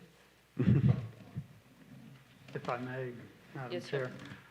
I don't think you have to update your guidelines. I think they're sufficient. You may want to address so structurally, that's going to be inspected by the building official, the footers that are put in, the spacing of those footers. And what should be the largest concern to you is then, if it's a manufactured home and rested on piers, how do you finish the bottom? Dr. Pope's concern is the skirting that goes around the bottom, and that you do have a say in, and what does that look like, and what materials do you want there? It's a skirting wall, so it's flexible on our end on how we do it. Obviously, something that's permanent and fits in with the town makes the most sense. But I think the county building code is such that it has to be a continuous foundation. They used to build pier homes back in the 2000s and stuff, and I think they got away from piered homes here because of shrink swell soil. And I think now, if I'm not mistaken, the ordinance is a continuous masonry foundation around the perimeter of the building, if I'm not mistaken. I think that has changed. My house is built on piers and it's not allowed anymore. But I believe it's continuous, so it may be covered through Alawite County through the building inspector's office with the type of foundation it needs to go in, because obviously you're gonna have to have a continuous foundation for a stick-built home versus a modular home. Yeah. Our best practices in the guidelines is for pier and beam foundations it may be appropriate to use more durable materials such as concrete piers, though they should be shielded from view and compatible with the structure. So that gets at the aesthetics. Shielded from view. Yeah.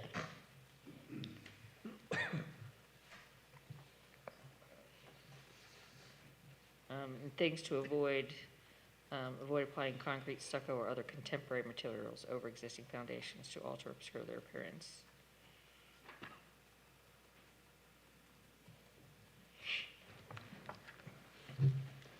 So who wrote this text amendment?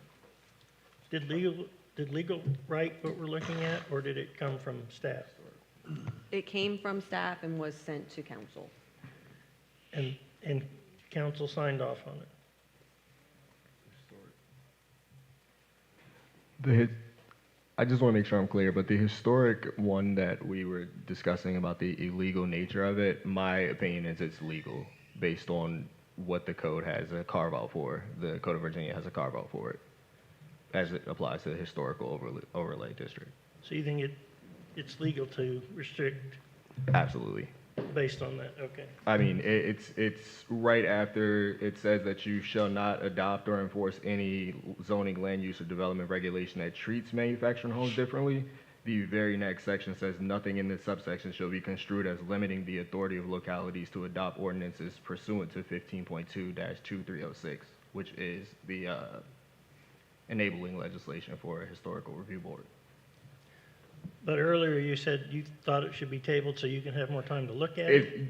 I would always like more time to look at it if there's an issue before I give any advice, but if I had to land on one side tonight, I would say the code is pretty clear. It's the same code section that's saying that it should not be construed as limiting the authority for the historical review board. And that is the most recent legislation that was passed.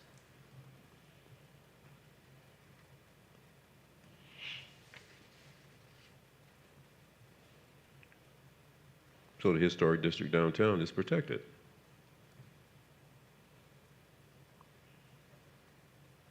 Sounds like it. Yeah. That's what it sounds like to me. The gentleman would like to continue your comments. Anything else you have for us? That's it. Our opinion is that you already have in place a historic preservation overlay that does restrict placement of the home. To put a ban on manufactured homes is discriminatory and is not necessary because your historic district already gives you the authority to disallow it. So I disagree with the attorney on the fact that the historic district is, you have the authority to establish a historic district and to set the regulations for that. It's already established. The historic Yes. district is already Exactly. established. Yeah, so it's already established, so could you build a site-built home and not follow your historic districts? No, you could not. Same with the manufactured home. You should not be able to place a manufactured home and not follow your historic guidelines. So you're not discussing whether or not to ban site-built homes on that lot. So why are you excluding manufactured homes on that lot? That's our argument. The code section he refers to does refer to another section of code that says, yes, you can create your own guidelines for your historic district. But we feel that you can't outright ban manufactured homes. If we can build it to your standards, Right. why are you excluding? Understood. That's our opinion. And does it, the ordinance, does it use the word ban? In regards to, can you clarify? As the gentleman was stating, these prefabricated manufactured homes, pre-manufactured homes. Well, I'm looking at something on page 65 of our package, and item 10 says for properties located within the HP overlay district, permanent manufactured dwellings are not a permitted use. Are not a permitted use. Is not a permitted use. Okay. But that's the change. That's what he's saying. That's the change. He doesn't think that change is necessary. Okay. Yeah, because there's also another one on page 69, right, excluding the use of permanent manufactured dwellings. Well, I'm not legal, but then again, this is just simply updating our current ordinances to comply. And hearing what the Historic Preservation Overlay District says, the building code, the guidelines, and the downtown neighborhood residential, I don't think you have to. I don't think you have to ban anything. And it's just the ordinance cover what we allowed and not allowed to do. I guess the question is what was the catalyst for this? Where did it come from? This is coming from Virginia Code. That will be effective July 1st. Yes, it gives her discretion. It gives us discretion to protect the historic district. And that's just a simple statement in there to address that. Also, even where it says downtown, it clearly also refers back to the HPO district. So it's never that the downtown area can't have these, as long as it's still going. If it's related to the historical overlay district, then that means downtown, no. But generally speaking, it wasn't updating to take out permanent manufactured homes. Okay. Yeah. Everybody clear on that? Need some more discussion? Have some more questions? I'm not 100% clear, but in what's in blue on page 69 says we're excluding them. Is that statement accurate, or it needs to say including them? Okay, so the original intent was to open these 3 items as a joint public hearing, but we digress. We're good at that. It's our superpower, yes. So would staff like to address the other items before we close the public hearing? Oh, we can. So you want to move on to the BZA? Yeah, just take them in order. In order to comply with state code that will be effective July 1st, this is a proposed text amendment to Articles 12 and 13 of the zoning ordinance. We are updating the language for the BZA in order to comply with state code language, and then we also needed to update the definition of variance. Planning Commission action, this would be a recommendation to Town Council on the proposed text amendment. Which item is this you're reading?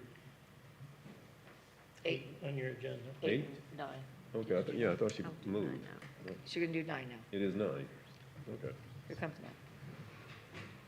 As advised by legal counsel, this is a proposed text amendment to Article 3R of the zoning ordinance. This is to update the entrance corridor overlay district and bring it in line with state code for the designated agent from last July.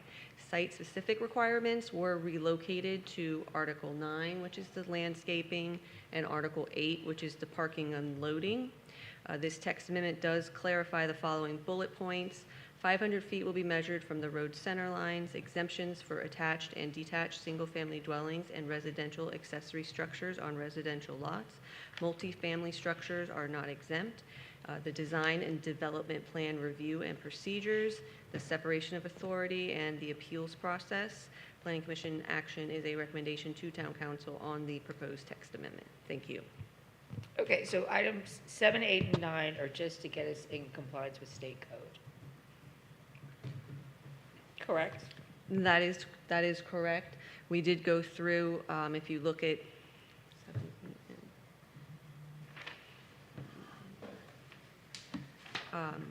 number 9, we did clarify the following. That was not part of the state code requirements for those bullet points. We did bring the BZA in compliance with the state code. We clarified one sentence on the yard exceptions, where we made it uniform with the statement above. If a rear lot is non-conforming, it's the same if it's on that block. And then the next line was the front yard. We included the same language on that block. Okay. What What's your pleasure, gentlemen? Why are we, oh, Anyone else need to speak on these items, these public hearing items? Yes, sir. Come up and state your name and address for the record, please. Nicholas Radowski, I'm at 232 South Mason Street, home in the Historic District. Just as a homeowner in this district, I would like to kind of speak about the negative impacts of allowing manufactured homes in this area and the impact on our historic district and what you've done a great job of preserving. The relevance of the historic area in this town and what it brings to tourism, I think is something we don't want to forgive or give. And then I think that lastly, the consideration of manufactured home insurance versus homeowners insurance. I didn't hear anybody speak about that. I have a investment property in Florida. It is a mobile home. I can't obtain insurance on it, and I just want you to think about the long-term impacts of allowing those type structures in this historic district if one does degrade and its inability to be refurnished. So that was all. Okay, thank you, for your sir. time. Any other folks wish to comment? Hearing none, we will close the public hearing. Discuss away, gentlemen.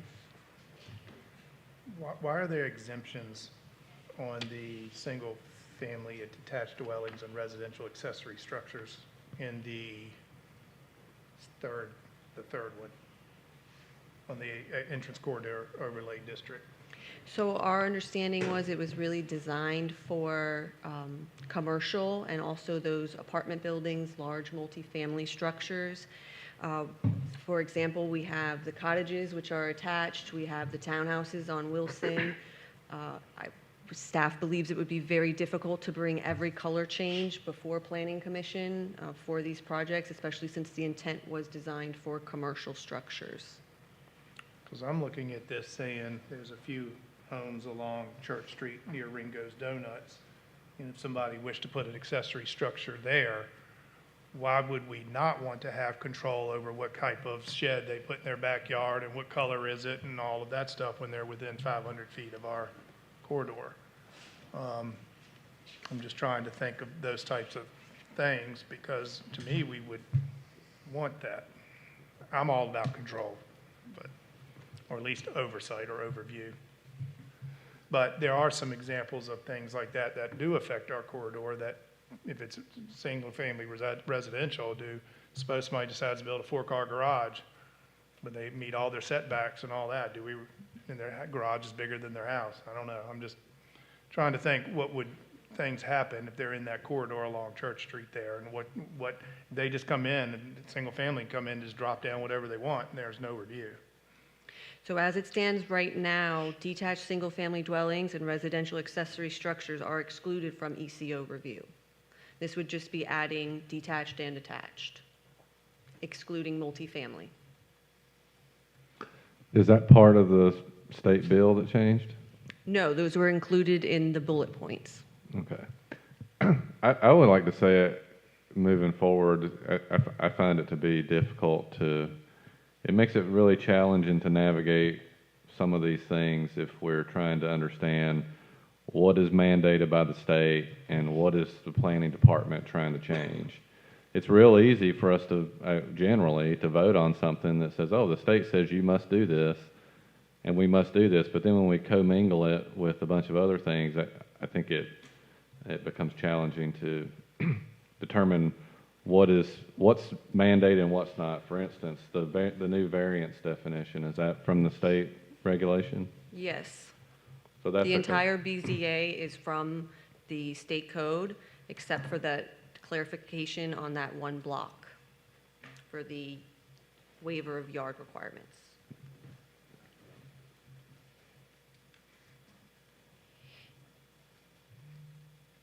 I have a couple questions about landscaping that are in there. So under landscaping regulations, number 2, there's something in there about hedges have to be able in front between the highway and the parking lots. If they're in the front of the buildings, have to have a 42-inch hedge. Is that correct? That's in blue, so I'm assuming that's an addition.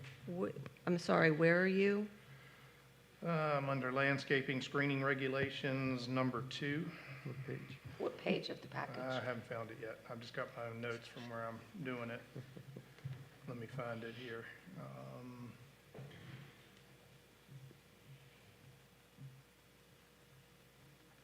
Number 2, so page 176. In addition to parking lots in front of design corridors, an evergreen hedge will plant along the edge between the parking lot and the road frontage. The hedge should be reached 42 inches in height at maturity and be continuous. Adequate lighting is also essential along all parcels.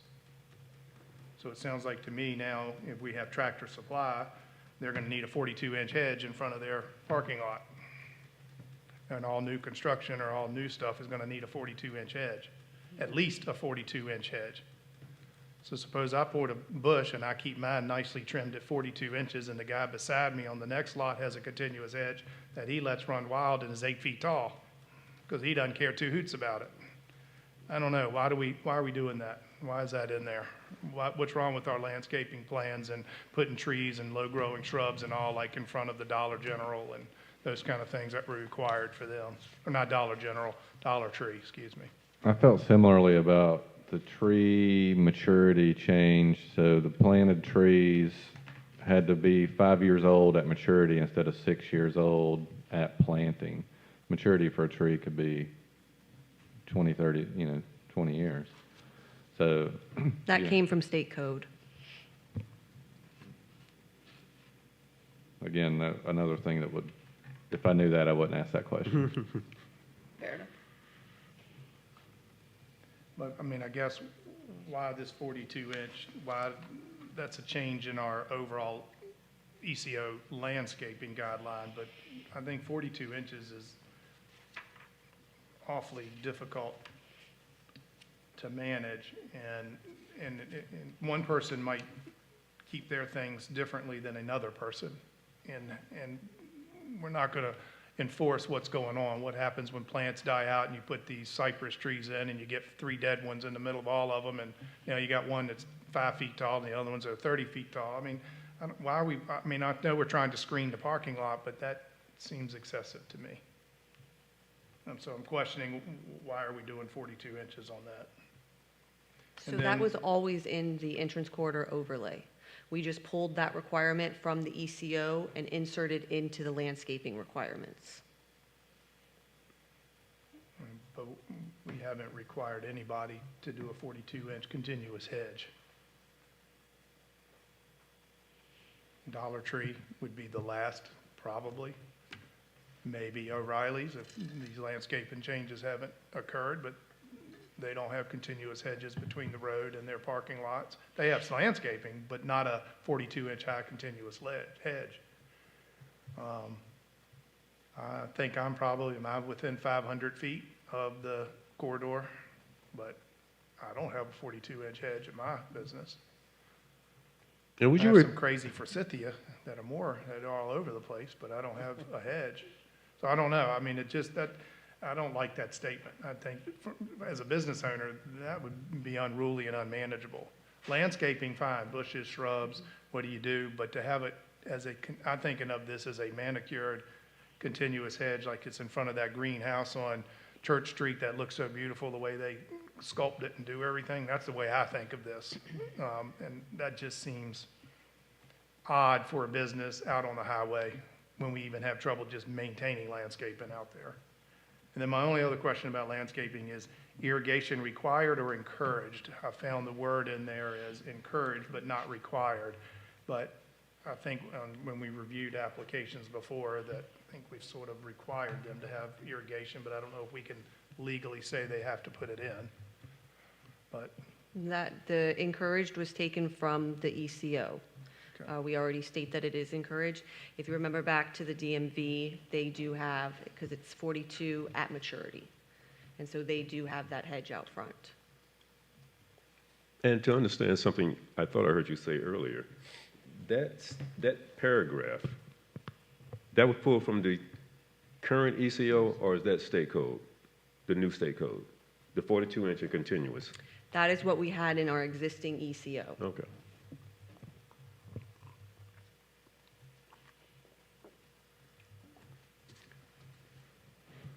Well, I have a different comment. one. I'll Okay. start with one. On page 103,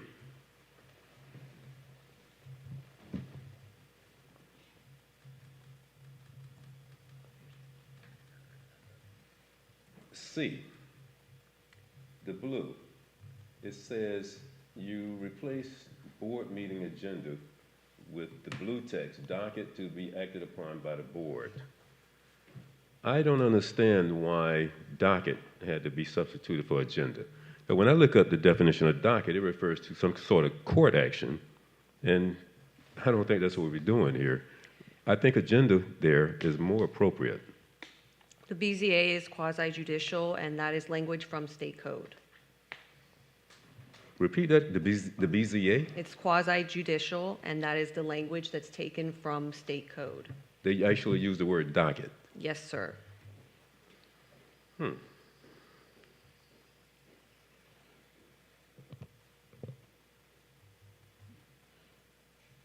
BZA should be looked at as a court. The BZA is a It's, court. if I may, I'm sorry. Please. Yes, sir.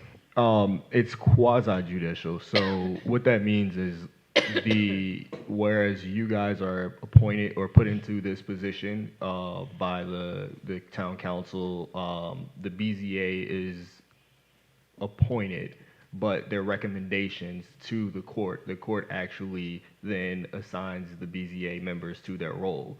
So essentially, once there's a BZA appeal, it's no longer a political thing anymore. It's more, or I shouldn't say political, it's no more of a town thing. It's more so the BZA is its own body that's distinct from the locality, the town, county. So that BZA hearing then would go to the circuit court, but it is kind of like a first hearing. So even when it comes to my role, we don't typically advise the BZAs. We're there if they need like some parliamentarian help, but we're not there to advise them because they are their own separate body. Thank you. Interesting. Ms. Clary, just a comment on like page 148 on 140, 148. 148. Throughout most of the document, it now just says entrance corridor overlay. But the title is still overlay district. We got rid of district on most of it. But like in paragraph A, it still says entrance corridor district. And then in paragraph B, there's a place where it still says entrance corridor district. Are we completely eliminating district? Or is there a time and a place for it? But I didn't understand some of the inconsistencies. There are one or two others that are there that. So we can certainly remove the district from the title. The purpose was to focus more on the overlay aspect of it as opposed to the district, which is where you get into like site issues, and that's where we tried to make that distinction between SITE and SIGHT. Yep. And I thought that's where we were going, which is why when I Thank you. still saw the districts in there, I just thought maybe you want to clean those up. Well, while we are on page 148, there's a question I have, and I'm curious as to the development, planning and development department. In the paragraph, well, I see you remove number 7. Minimize intersections and individual site access points along these corridors. Is that because that's going to the parking ordinance? So the access and internal circulation section of the ECO went to the parking and loading. Okay. The second issue I have is in the paragraph just below that. Just beyond the red text, it says which will include a review of the location, which is in red, then it says character and appearance of new development in the overlay. Why did you take out location in that particular instance? Because we felt location indicated site plan review as SITE, which is no longer a function of the Planning Commission, it's a function of the designated agent. Which gives me grief because if the location is no longer under review by the Planning Commission,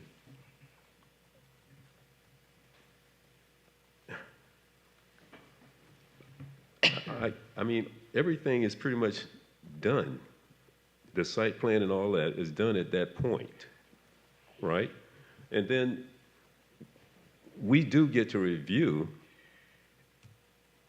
I believe, for the ECO portion of it, but everything has been determined during the site plan.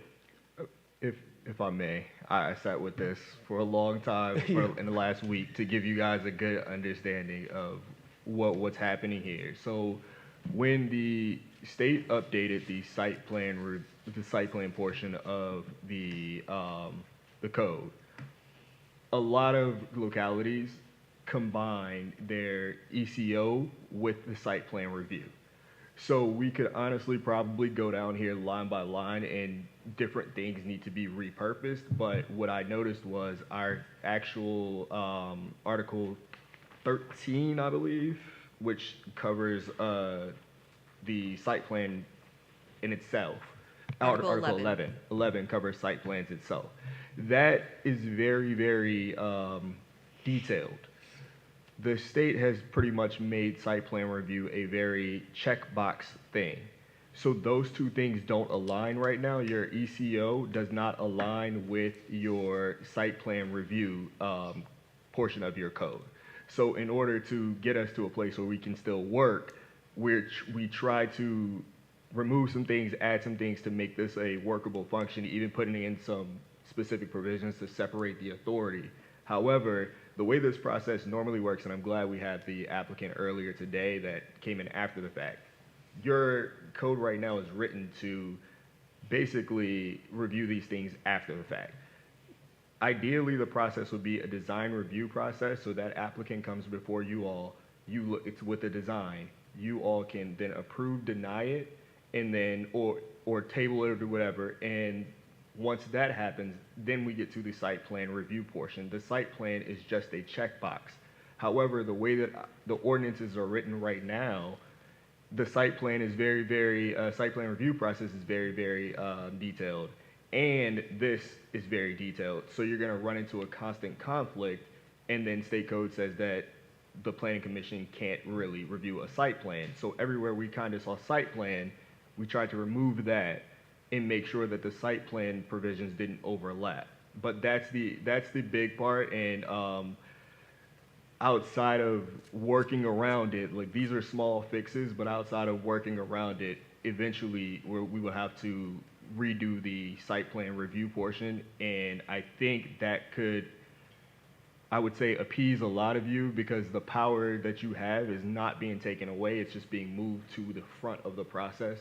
The planning, the design review. Right, design review is being moved to the front of the process, but right now we have both of these running parallel, which creates a huge problem when the details are pretty much set back here, and then you guys, after Tammy has already checked it off, now you guys are looking at a setback thing too. So ideally, it's the way I see some localities have done it. When the design review comes before the planning commission, they then give a certificate to say you're approved, your design is approved. Then it goes to the site plan. And the site plan review process, like I said, is very ministerial, and that was the intent for the General Assembly to just, okay, does it have setbacks? Does it have the proper screening? Not even proper screening, does it have screening? But ideally, you guys have already vetted that process before it gets to the site plan portion. And to be clear, the design review, is that mandatory or that can be avoided by right? If something come to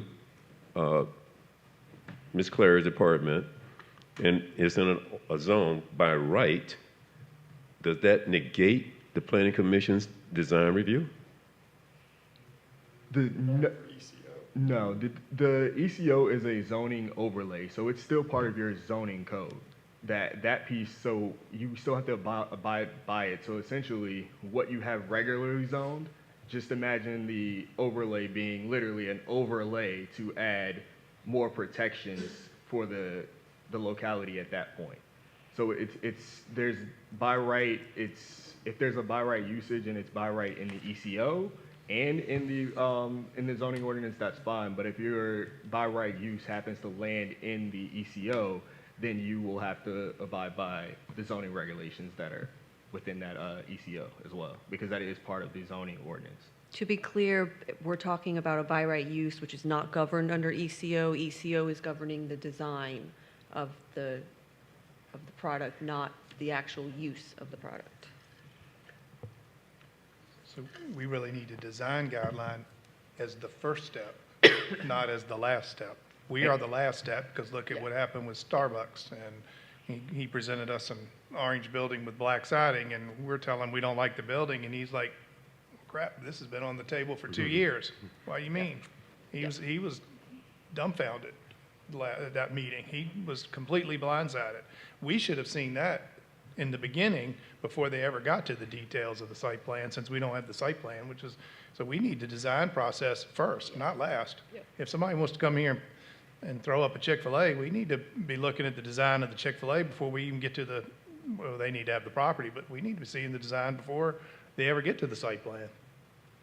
So bottom line is, these amendments is going to give us the design review early on. That's the bottom line. As it's written, these are a fix so that you have some applications, I believe, in the pipeline that you can't leave in that They're in limbo. yeah, they're in limbo, so you have to do something. But these are and I've said it for the last week now, these are a easy, quick fix, but this is not the permanent solution. The permanent solution would be to address the site plan review. And then this one becomes a lot easier. ECO becomes a lot easier because it's strictly going to be a design thing. But this will be detailed. The ECO will be very detailed, and site plan won't. So that way you don't have. Ideally, your zoning administrator should not be making discretionary calls. That's for you all.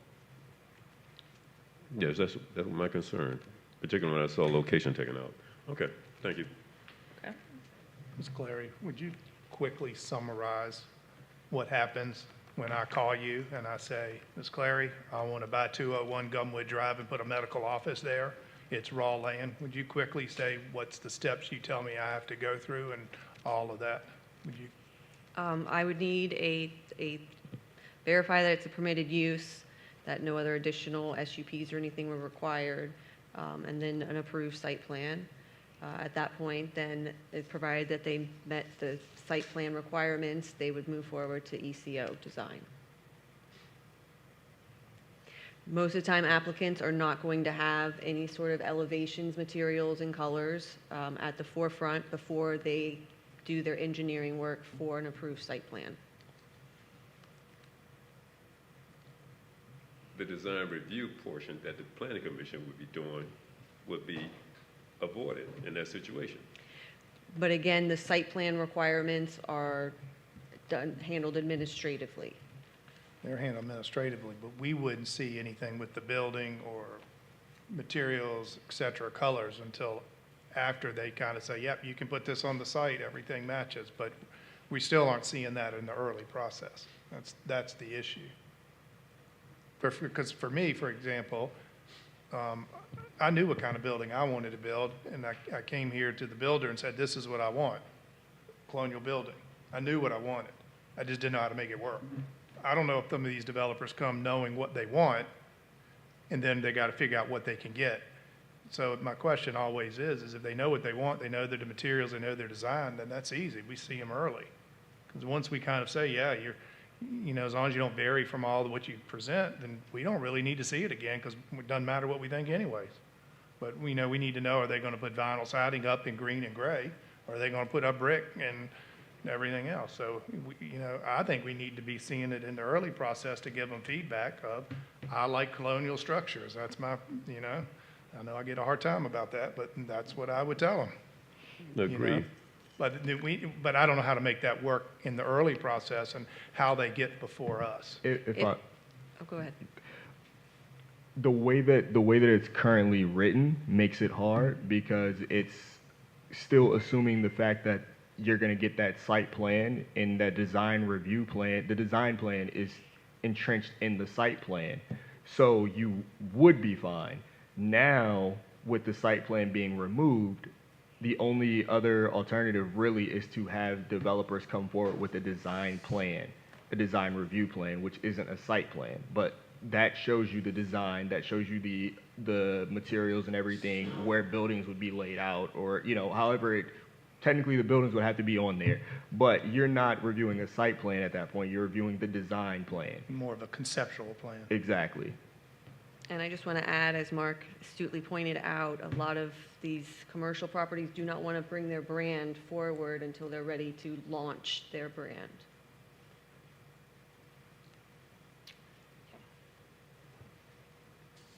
All right, gentlemen, what's your pleasure? It seems like, for the most part, the planning commission is only going to be discussing colors.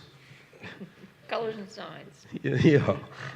Colors of bricks. As a planning commission, you now have essentially two responsibilities. Future land use map and your ECO review. And that's what you've got to do. Location.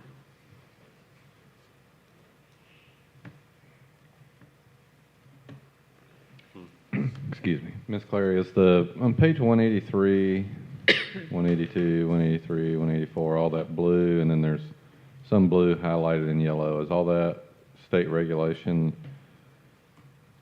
the buffer requirements, exemptions?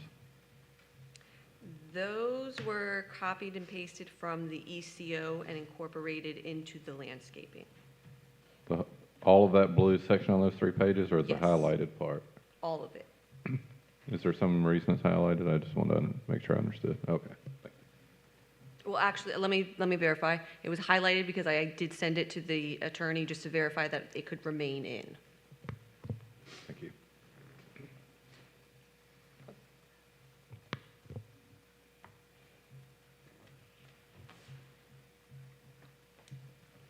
So it always comes down to when the areas are required by the state, do we have any choice?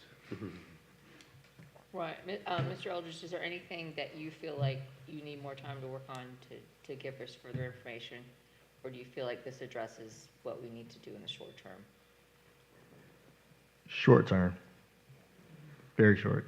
But honestly, I mean, I understand that we're working and with staff, but I'd like to see everything very laid out smoothly so we don't have to have any confusion, because you could have those situations where things are now, what is the process? How do I get here? So outlining that clearly makes this a lot easier. So we're going to see this again whether we table it or not, right?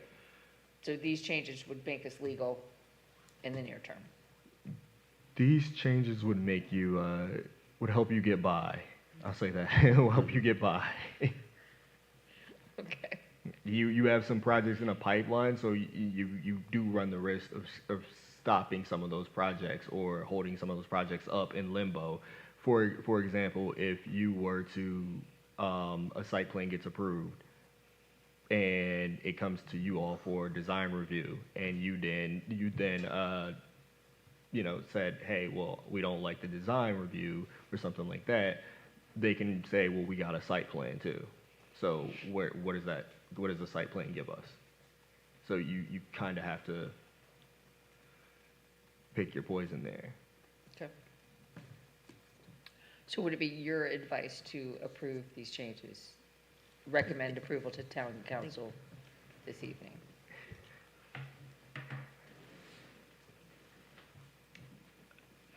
That's why you make the big bucks, man. Advice in public. Do we need a closed session for this? I would defer to staff on this, what staff can do to continue to move the town forward. But I would advise that we go back and work on getting it fully in compliance. Staff is working on it as best they can with the resources they have and the Right. time. Gentlemen, it's decision time. I would like to know specifically when design review comes and when it doesn't, and in what order in relation to the site plan. It just, something's just, it still seems like we're left out of the loop when it comes to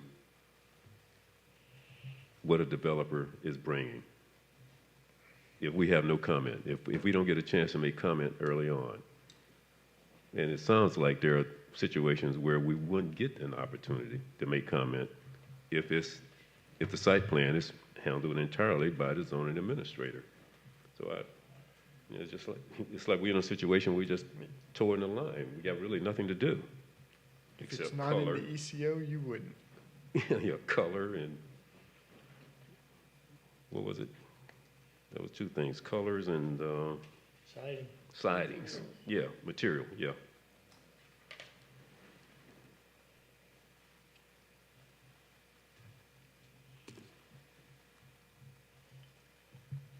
Right, and I'll do it. I mean, does everybody else understand it? I'm having a problem.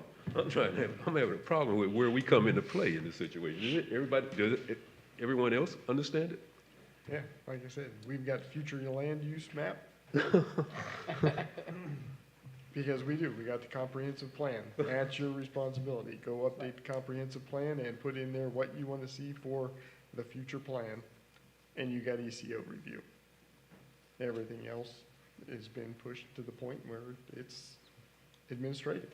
If you've got it laid out in your comprehensive plan as to where it's going and what it is, and you've got your zoning aligned with your future land use map, you're gonna get a rezoning application in here to change it to what you want, and once it's in accordance with what you've said, they're ready to go. And the only look you're gonna get at it is if it's in the ECO, you're gonna get a look at the design aspect of it. Early on, the design review in the Well, ECO. Right That's now, what we you're have- gonna that's what get we it have to in wait for. parallel. Until we change the way it's written up, right now, you're gonna get it in parallel.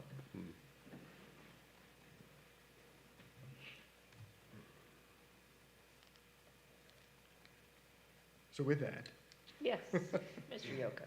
I'll make a motion that we recommend approval of the text amendments for these 4 items as presented with the identified minor editorial changes discussed. Is there a second? Did you say 4 items? It is 4, is it not? It's 3. 10's a discussion item. 3. Ten. Oh, 10 was the discussion. Make that 3. Is there a second? I mean, I'll second it, yes. Okay, there's been a motion and a second to recommend the text amendment changes to town council. Ms. Claire, would you call for the question, please? Mr. Yoko? Yes. Dr. Pope? Yes. Mr. Cutler? Yes. Mr. Carr? Yes. Mr. Bryan? Yes. Vice Chair Bevan? No. And Chairwoman Hillegas? Yes. Thank you. For All right. For clarification purposes, where do we need to go back and look now? Or we need to go back to our ECO guideline books and really read? We need lack of generalities and more specifics when we read that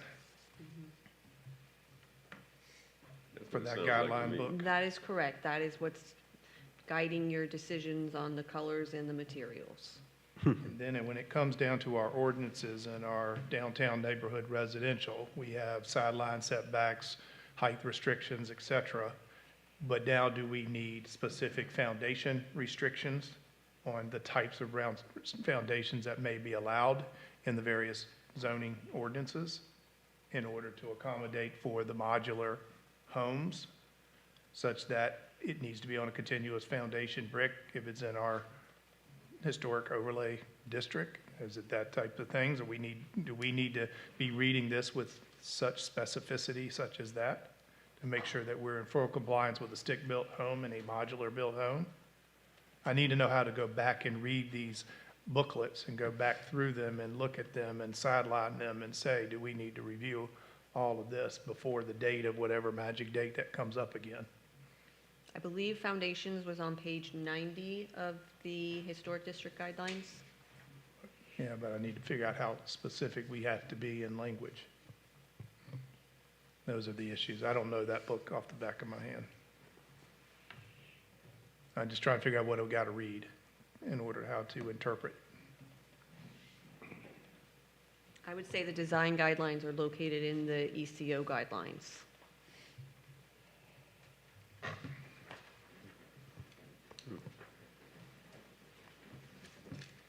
Okay. Been a motion and a second. Can you call for the question, please? Or did we do that already? We did that already. My head's going to explode. All right, item number 10 is a discussion item for text amendment. That was just included so that you could see where we placed the ECO landscape and the parking and loading. Those as a text amendment will come back before you next month as a public hearing. Okay. Can you clarify something for me in parking? When do they talk about infill plantings? Can you tell me a page where you are, please? No. It says something along the lines, if I remember the reading correctly, for every 12 linear spaces, you have to have internal plantings, and you have to have such and such things, and it was a little bit confusing. That would be like planting medians where we break up parking spaces so that you don't have the continuous line of parking. You have these infill plantings that are located within the parking lot.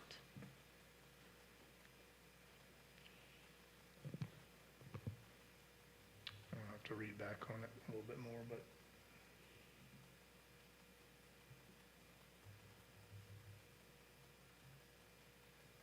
So can that be just a bump out, or does it need to be like a separate curb around a planted I area? want to say when there's 12 spaces, it has to be 10 feet wide. We do get into the dimensions for it.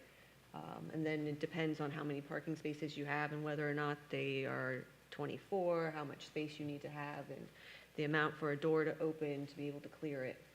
But if you had landscaping, say, along the street side of your parking lot, if you could have just a bump out versus a separate, like, island every so many spaces, would that? So for that, you would need that bump out. But if it's internally in the parking lot where you have the 24 spaces, then you would need those islands. Okay, gotcha. Okay, so we'll hear this next month? Yes, ma'am. Okay. Excellent. Next item on the agenda is approval of the April 14th minutes. This is where council usually says, I've reviewed. I will say staff reviewed the minutes and you were presented with staff updates.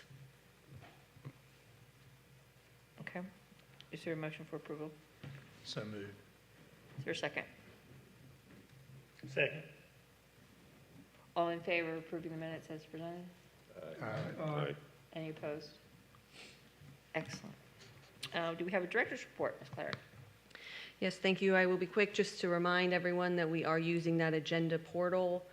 We will no longer be having the PDF. If you have any trouble accessing the portal, please reach out to us so we can contact IT. You need to have access to your smithfieldva.gov email address in order to get the password to make sure that you can log on.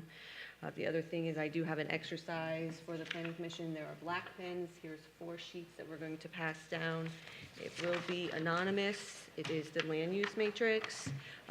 We want you to fill out how you want or view the land use. We will bring it back next month and report our findings. We will not know who completed what. I will say if you do notice, there is an SUP for landscaping across the board. That is because Virginia Code does allow that waiver of tree canopy. And so in order for that waiver to be achievable, there needs to be a mechanism in place. Thank you. Thank you, Ms. Clary. And So if if you y'all would would- take a quick moment to, Fill it out, just flip it over once you're done and leave it on your desk. We will collect it and shuffle it. Thank you. and with that, if there's nothing else, anything else? Explain this again. It's the matrix that we've been debating with town council about where we want SUPs and where we don't. We just want you to complete it however you view it should be completed. We're going to compile the results and we're going to report back to Planning Commission next month. Do you want us to do this right now? Yes, I'm gonna send this to you. I'm not gonna do this right now. And you're talking about all the blocks, whether we want an SUP in all of, that is correct. Correct. if we want an SUP or not in all the blocks. Yeah, how you envision it being completed.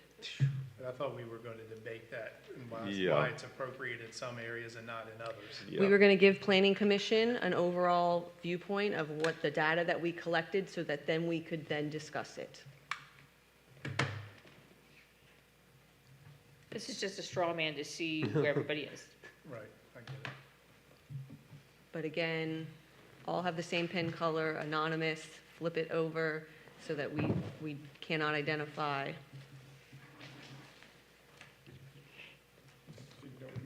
don't think there's any secret. No red pens. Anything else before we adjourn, gentlemen? As always, thank you for your time and thoughts.